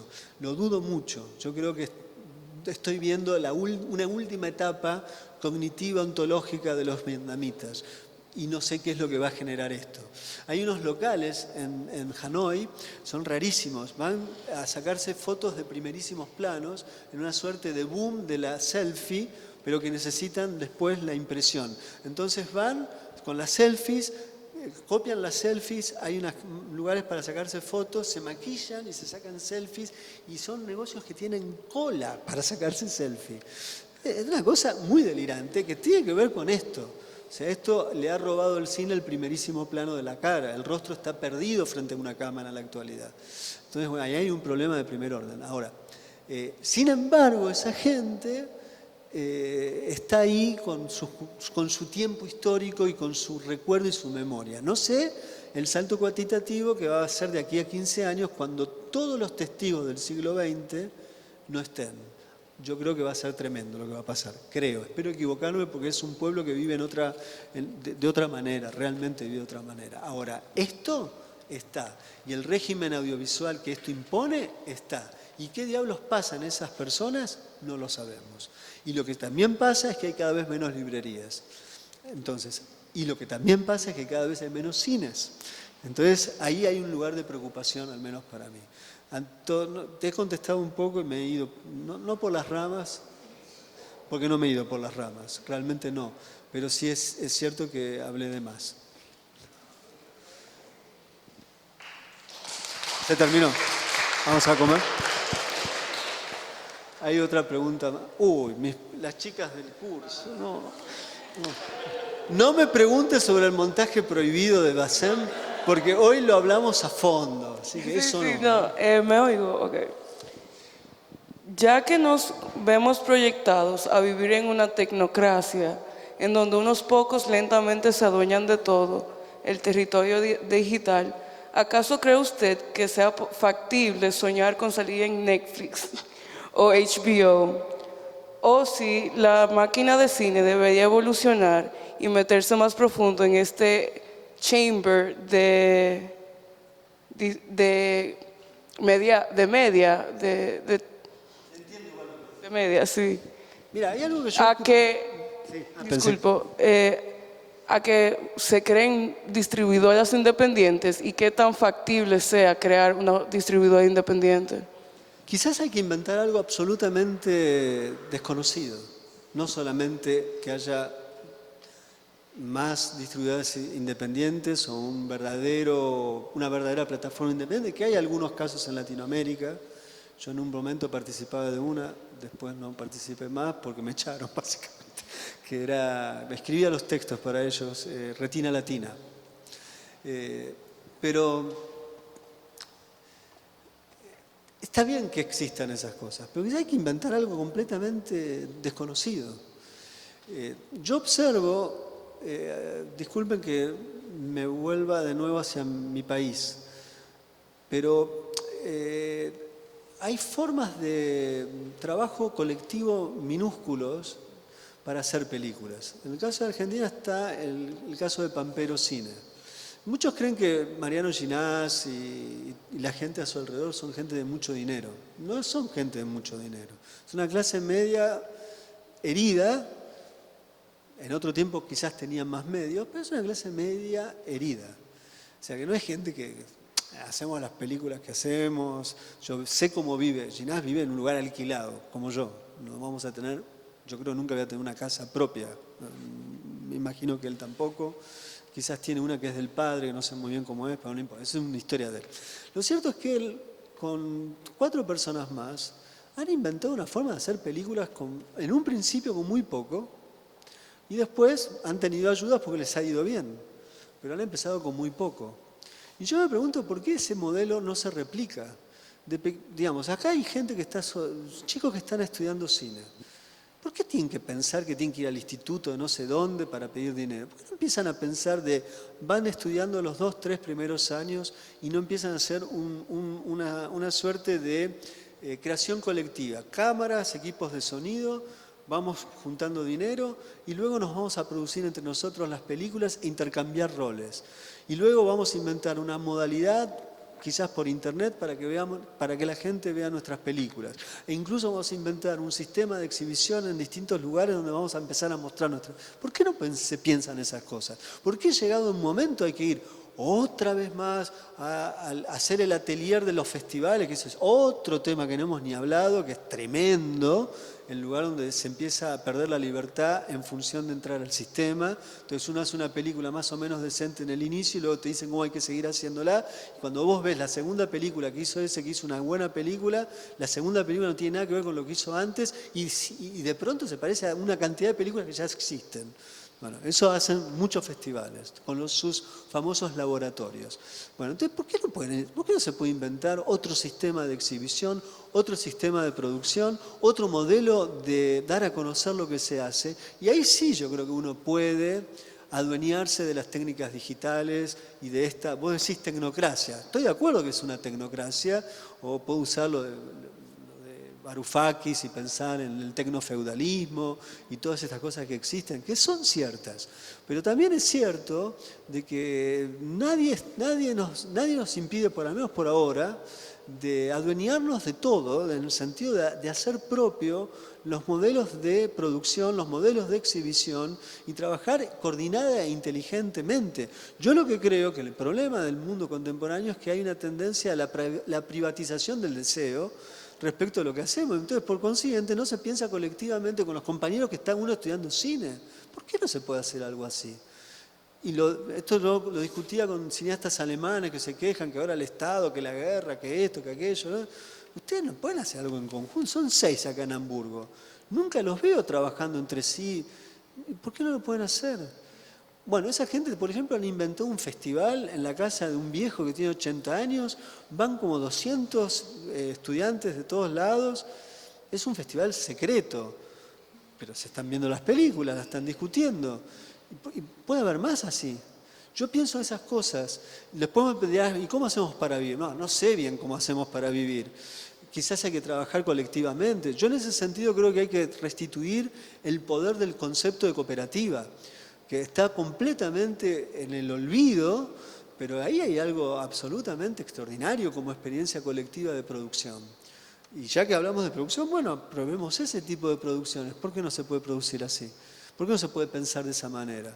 Pero no, claro, el cine no, es un arte, es la industria, es esto, aquello. Mirá, Radu Jude ha hecho dos películas recientes, están hechas con un iPhone 16. Está bien, un iPhone es caro, pero no es inaccesible. Una cámara Red One, no sé, creo que sale $230.000. Pero el iPhone ese sale 2.000. Entre 10 compramos el iPhone. Y lo podemos hacer, el iPhone, ya me da bronca hablar del iPhone. Bueno, pero debe haber una marca mejor que iPhone que desconocemos, que se hace en Taiwán, no sé, en algún lado. No importa. O tomemos el iPhone, ¿por qué no? Apropiémonos del iPhone. ¿Y hacer algo con eso? Sí se puede hacer algo con eso. Una computadora buena podemos trabajar mucho. Raúl Perrone, que es otro caso del cineasta argentino, no es villero, pero eso es lo que serían las capas proletarias que alcanzan algún oficio. Él fue dibujante. Raúl vive, si ustedes ven dónde vive Raúl vive en la casa de un obrero de la construcción de la década del 60. Ese hombre es el padre del cine independiente de la Argentina, tiene más de 90 películas, nunca pidió dinero a nadie y se las arregla para hacer las películas. Algunas tienen un nivel de sofisticación alucinante y desde que está los últimos 10 años del avance digital, él ha sacado provecho de eso como nadie. Lab Díaz es otro cineasta que supo sacar provecho. O sea, Filipinas es un país de pobres. Y Lab Díaz es un cineasta de primer orden. Ahora hizo una película con dinero, de casualidad o no tan casualidad. Pero cuando yo le preguntaba, ¿cómo hiciste cuando hiciste la evolución de la familia filipina? La hizo no sé hace cuántos años, filmó de la manera que pudo. Y es una película clave en la historia del cine de Asia. Y yo sé dónde vive Lab. Lab vive de la manera más austera que alguien puede imaginar. Vos vivís en un mejor lugar que Lab Díaz, te lo aseguro, estoy seguro. Llévame a tu casa que quiero conocerla y te voy a decir, sí, tenías razón. Es un hombre que vive en la austeridad total y es uno de los grandes cineastas de nuestro tiempo. Bueno, él trabaja con una comunidad, todo el equipo de producción de él son unos 10, 15, ganan más o menos lo que necesitan para vivir y viven haciendo películas. Todos los años hacen 2 películas. 3 películas, está bien, tiene suerte, tampoco tiene tanta suerte, porque Lab Díaz ganó Berlín en algún momento, ganó Venecia en otro, ganó en Locarno en otro, algún premio menor en Cannes, pero sus últimas películas solo van a Venecia y a la zona B de Venecia. La pasan horario especial, como cuando ponen a uno que, bueno, tiene un nombre, pero ya no nos interesa, igual te ponemos, ¿no? Y cuando uno ve, por ejemplo, cuando ¿cómo se llama en español? Sería cuando las olas When the waves, cuando las olas se han retirado, sería una traducción de la película, es probablemente de las grandes películas recientes que se hayan filmado en el mundo. Y esa película no estuvo ni en muchos festivales, no estuvo en competencia, también lo dejaron afuera. Lo dejamos, que es un buen filipino, es un tipo maravilloso, uno lo conoce, un tipazo, tiene el pelo largo, parece Mr. Miyagi de la película del Kung Fu, ¿cómo se llamaba? Karate Kids, tiene algo de Miyagi flaco, Miyagi después de hacer dieta, entonces todo el mundo lo quiere. Pero la realidad es que ese cineasta es de los más grandes, y no le dan. Entonces, ellos trabajan de un modo cooperativo y hacen películas y viven más o menos de eso. No van a ser ricos. ¿Por qué hay que ser ricos? No entiendo por qué hay que ser ricos, sinceramente. Más allá que hoy estamos ante la idolatría de los ricos, ¿no? En mi país tienen una erección con los ricos, ¿no? Realmente, ¿no? Es una erección, ¿no? Elon Musk es como, no sé, es un super pene. Para mí un pene, como tiene muchos hijos, está bien pensar en eso, pero es de lo más estéril que ha dado la humanidad en este siglo. Por más que haya contribuido a la tecnología, no pasa nada con ese señor, ni el imaginario de ese señor, que es de un grado de infantilismo. Si ustedes usan Twitter, que yo uso y yo lo sigo a ese señor, mamita, es un imbécil, realmente. Hola, ¿qué tal? Bueno, yo no soy crítica, no soy programadora, entonces desde esa posición me hice una pregunta que luego me respondí, pero como quiera quiero compartirla. Y pensando también en lo que hablabas en la pregunta anterior, el tema del tiempo, y también relacionándolo con el tema del agotamiento, de estar constantemente bombardeados por tanto. Me pregunto, como objetivamente es realista estar al día con todo el cine, con todo lo que se produce, y partiendo de la idea de que el cine explora y muestra las realidades, es realista estar todo el tiempo viendo las realidades, como un cuerpo, las realidades de las personas alrededor del mundo, como que un cuerpo lo puede soportar. Pero luego me respondo a mí misma, pensar que a lo mejor lo abrumador de los conflictos humanos sí se pueden aligerar o digerir en el cine. Pero es que hay un problema de otro orden para mí. Es como la historia cuando uno retoma la historia de las ciencias son una evolución, y una evolución que implica una emancipación de distintos órdenes del saber que se transforman en ciencia, que en algún momento eran zonas delimitadas de indagación filosófica que dejaron de pertenecer a la filosofía y que hoy se transformaron en ciencias, y luego las ciencias tienen subdivisiones de especialidades, por eso hoy hay una especialización del orden del delirio ya para poder entender qué significa ser un biólogo. Hoy, ¿qué significa ser un biólogo? Por lo menos entre 15 a 20 versiones de biólogos hay. Los microbiólogos, neurobiólogos, y así podemos seguir. La historia de las imágenes en movimiento empieza con el cine, nace en el cine. Su primera salida del cine es con la televisión. Todavía es una zona de rivalidad que parecen ser elementos de coexistencia y de copertenencia. Pero ya la televisión es una experiencia distinta. Luego empieza a haber nuevos espacios de circulación de imágenes. Y hoy estamos en una situación inédita. Ya hay más imágenes que no pertenecen al cine que las imágenes del cine.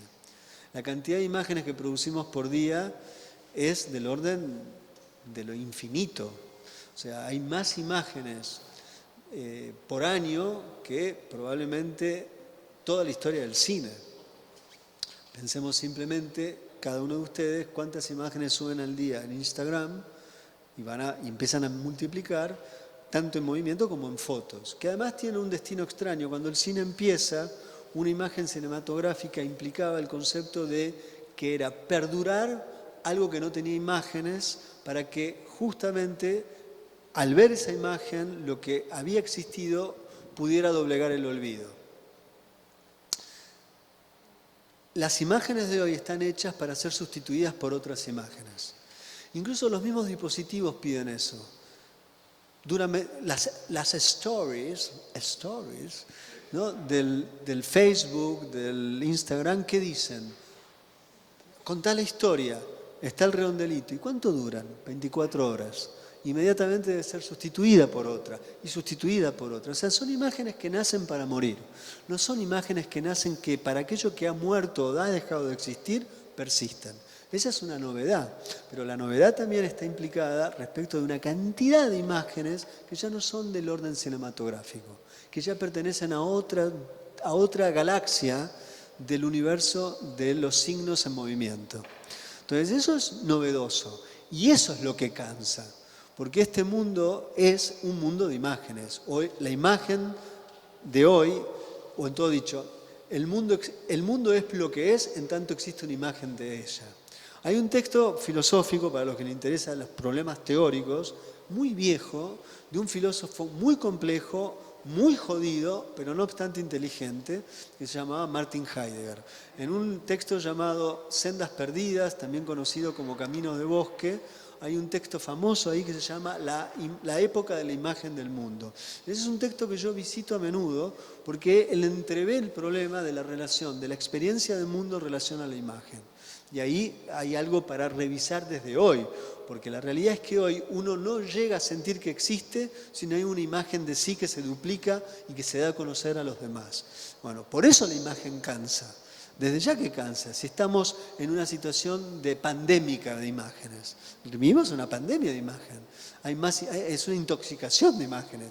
En ese sentido, la imagen cinematográfica es una suerte de, no digo de vacuna, porque no quisiera pensarlo en términos de enfermedad, pero sí quisiera pensarlo en términos de una contrafuerza que revive o restituye, cuando se trata de una imagen cinematográfica, de una imagen que no cansa, es una imagen que repara, que restituye, que pone en juego una experiencia vivida del pasado y del presente, no percibida, y es allí donde el cine es un descanso.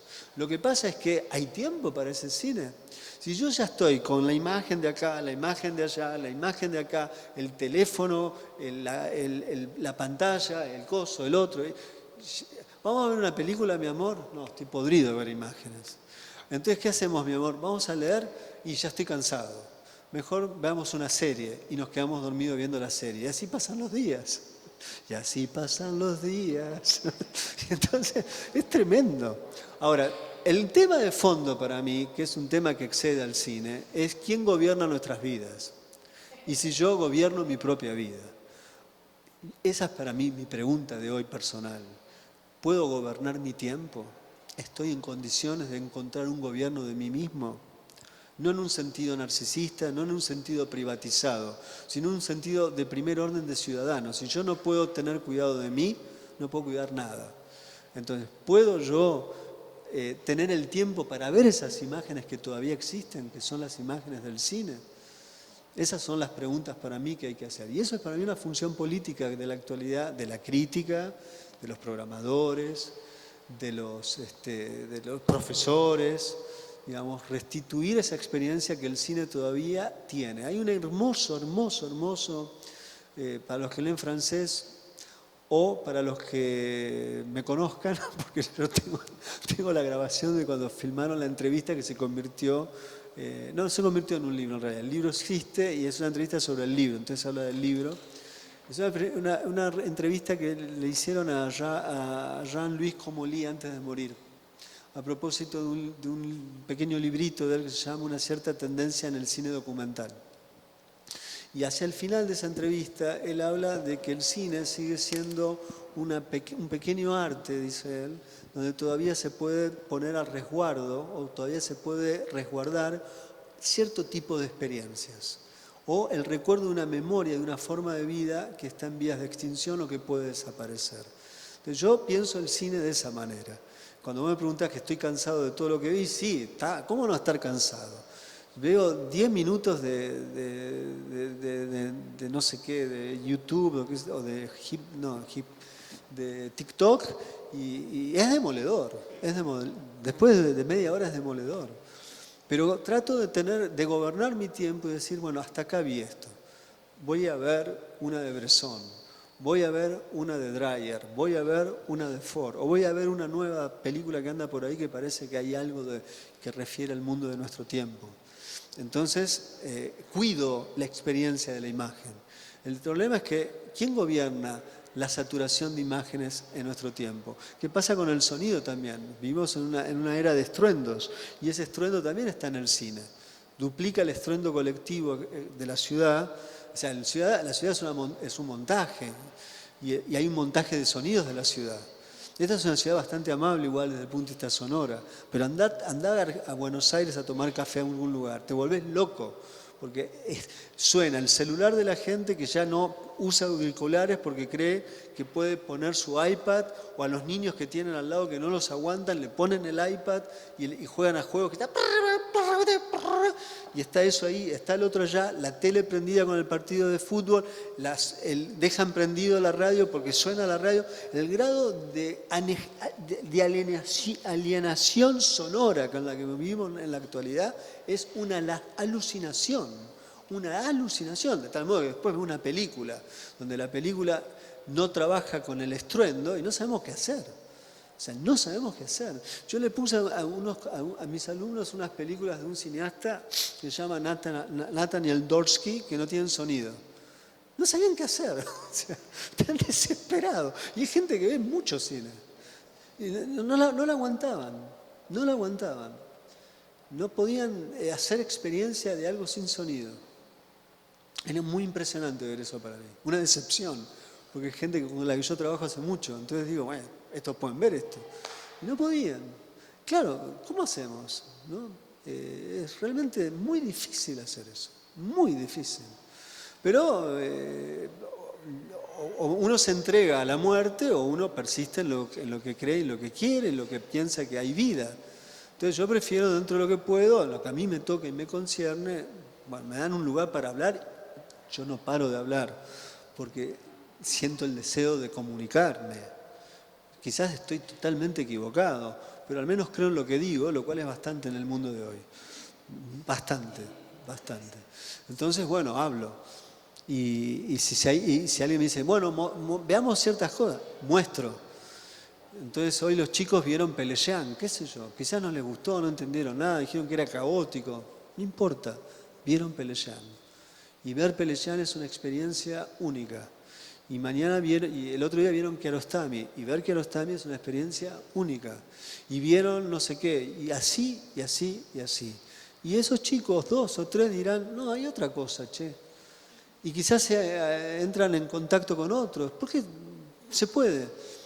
Probablemente todo está perdido, no sé, quizás es así, pero yo prefiero no entregarme a la evidencia total y persistir. Ya sé que está Trump, Milei. ¿Sabes lo que es tener de presidente a Milei? ¿Sabes la degradación que significa tener de presidente a Milei? Yo no tengo problema con que gobierne alguien de derecha, en tanto y en cuanto sea decente y preparado. ¿Entendés? Yo no soy una persona de derecha, pero puedo sentarme con alguien de derecha. Realmente, pero esto ya no es hablar de derecha y de izquierda, es la degradación por la degradación. O sea, es una vergüenza vivir así. Lo digo muy en serio, ¿no?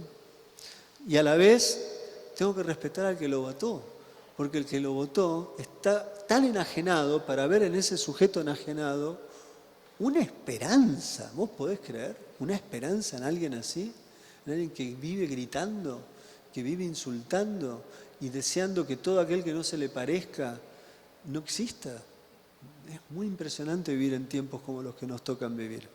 Pero yo al menos recurro a que existió John Ford, que existió Sara Gómez, que existió Leonardo Fabio, y digo, ahí hay un mundo, por eso lo de Comolli, el cine todavía resguarda una memoria, y a esa memoria hay que tratar de darle vida y que sea el presente de otros, no el pasado de nuestro. Esa es mi preocupación, el lugar que me toca, quizás no sirve para nada, por lo menos duermo tranquilo en lo personal.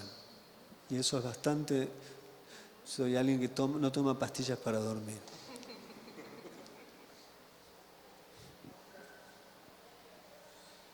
¿Podemos ir a comer o si hay otra pregunta? Yo sigo, tengan cuidado a quién le preguntan, porque yo puedo hablar 6 horas, soy como Fidel Castro en eso, con todas las diferencias del caso. Buenas noches, mi pregunta... Ahora tomaste el micrófono. Ahora sí.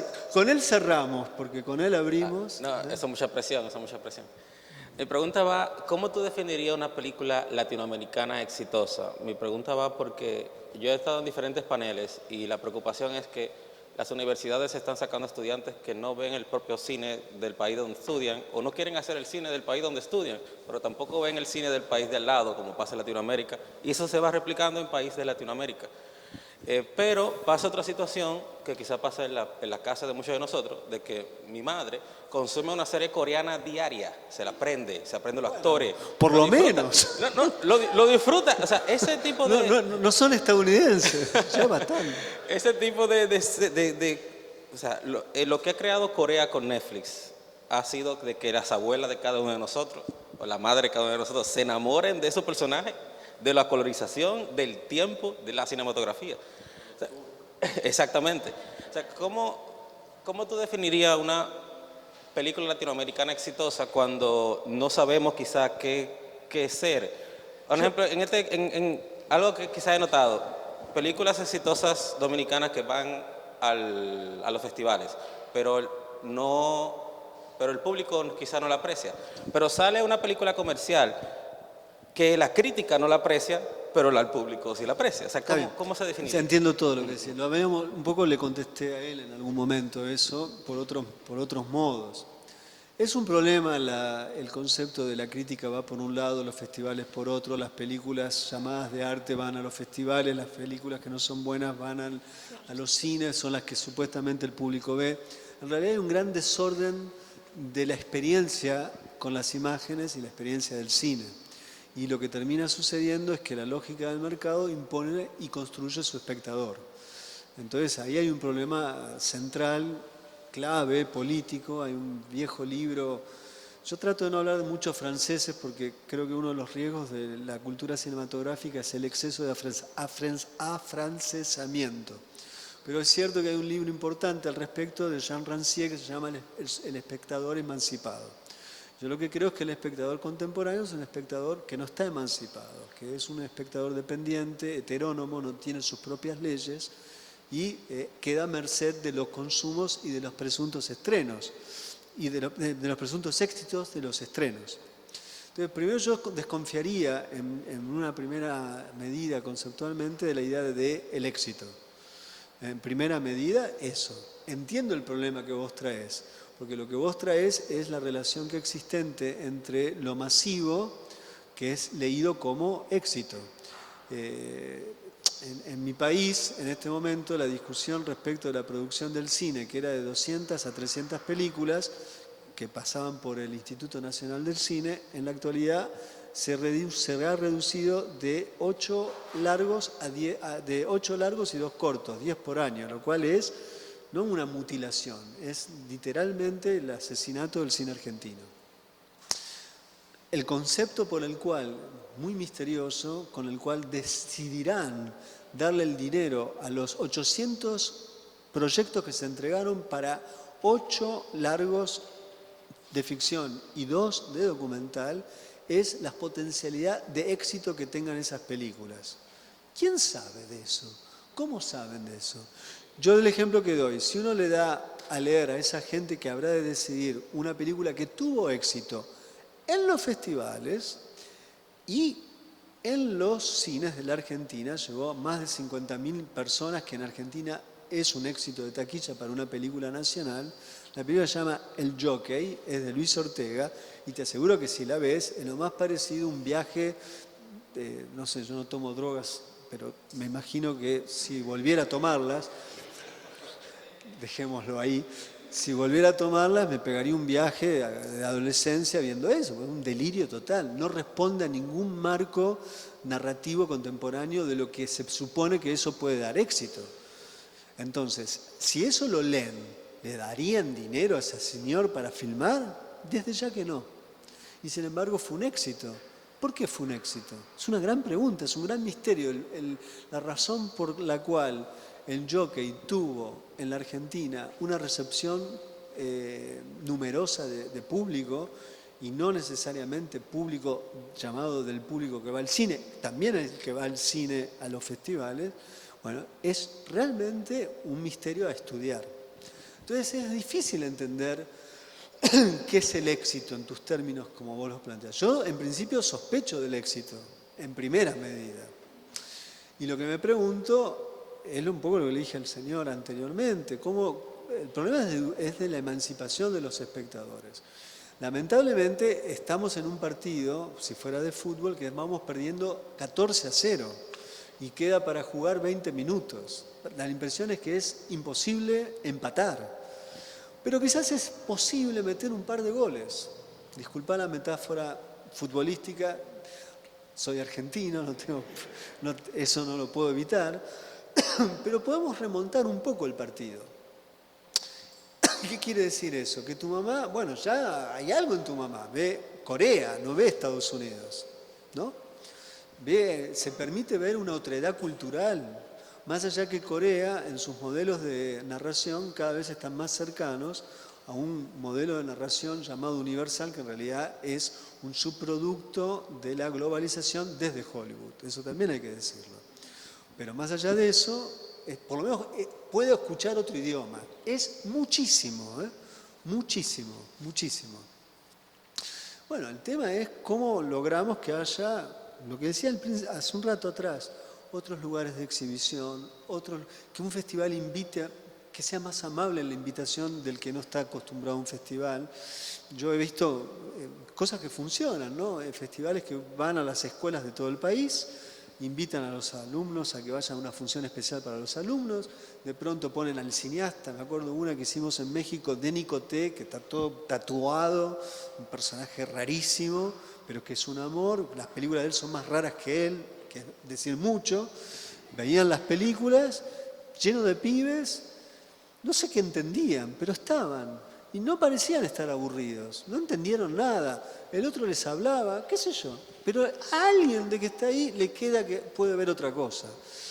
Esos esfuerzos no dan como resultado empatar la lógica del capital audiovisual, pero es una contrafuerza y quizás en algunos lados tienen más pregnancia que otros.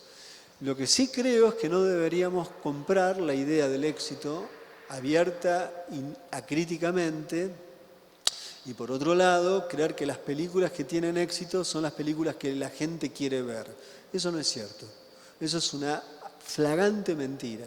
La gente, como se suele decir, que nunca sabemos de qué hablamos, pero las distintas audiencias, personas de clases muy diversas, pueden ver todo lo que quieran ver.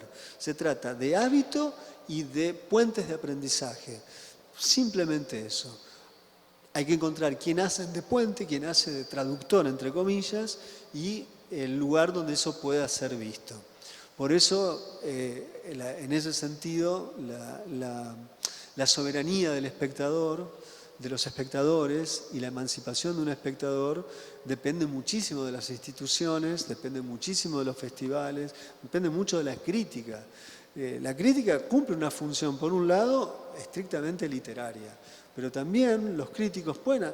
Cuando vivían los franceses, el momento de invasión de los nazis, dejaron de circular las películas. A los nazis no querían que se vieran películas estadounidenses. Pero existían cineclubes clandestinos. Y esos cineclubes clandestinos los organizaban los críticos. Y los críticos introducían ciertas películas. Y a esos cineclubes clandestinos no iban la élite, iban de todos lados, iban trabajadores también. Bueno, hay que quizás reinventar esas ideas de otra manera. Y ahí tu mamá dice, che, me contaron que están dando películas de un tal Hong Sang-soo, que es un tipo que hace unas películas medias baratas, coreano. O sea, como me gustan las series coreanas, pues no me llevas a verla. Y vos vas con mamá, o tu mamá era, ¿no? Y van juntos y ven una de Hong Sang-soo y dicen, che, está bueno esto. Hablan en el mismo idioma, pero la película tiene otra velocidad. Y va a haber y luego se vuelve recopada, se vuelve fan de Hong Sang-soo.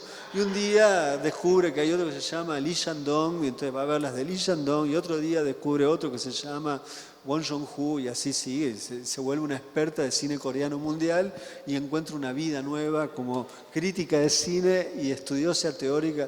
Digo, una cosa ridícula, pero ¿por qué no? ¿Por qué no? ¿Por qué no? Lo que sí estoy seguro, ninguna experiencia humana está prohibida o es interdicta a otra experiencia, a otra persona que pueda hacer esa experiencia. Se trata de tener hábitos y de encontrar la mediación entre lo que desconozco y lo que conozco para poder hacer experiencia de lo que desconozco. Eso es así. Después que eso no se dé, es otro problema. Pero que eso es posible, eso es posible. Y nadie, absolutamente nadie, no puede ver una película de Fritz Lang o no puede ver una película de Jean-Luc Godard. Está bien, no le vamos a mandar a ver a gente a Godard, bueno, ¿qué cacho es esto? Pero podemos empezar por un lugar para llegar a otro lugar.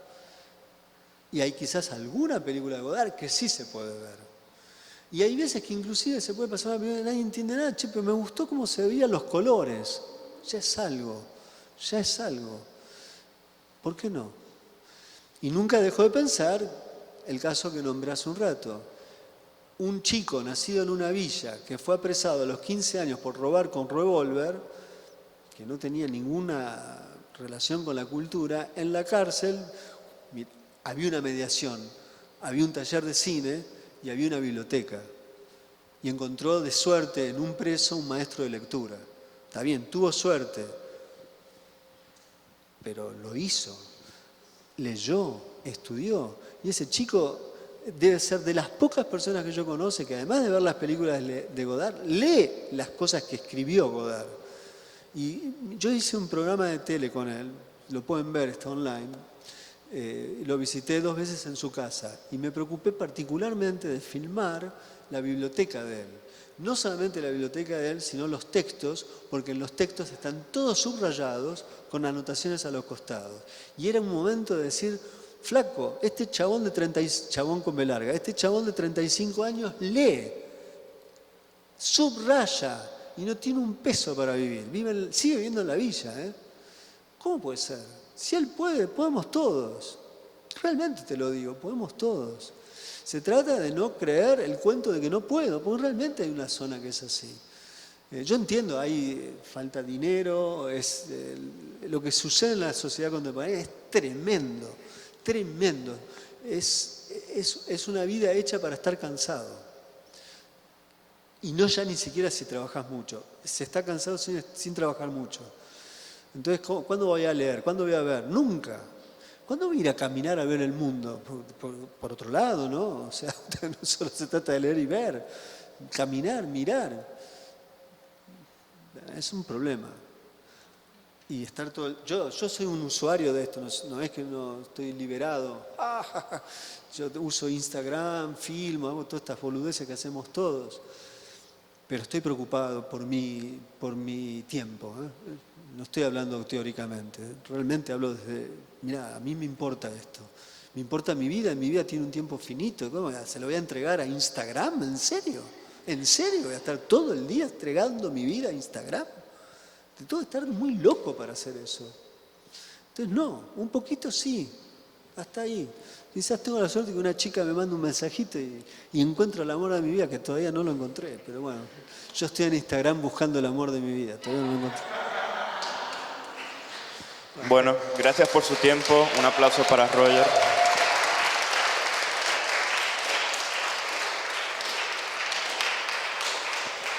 Gracias a Chabón, gracias al Centro Cultural de España, gracias a todos por venir y nada, que disfruten la noche.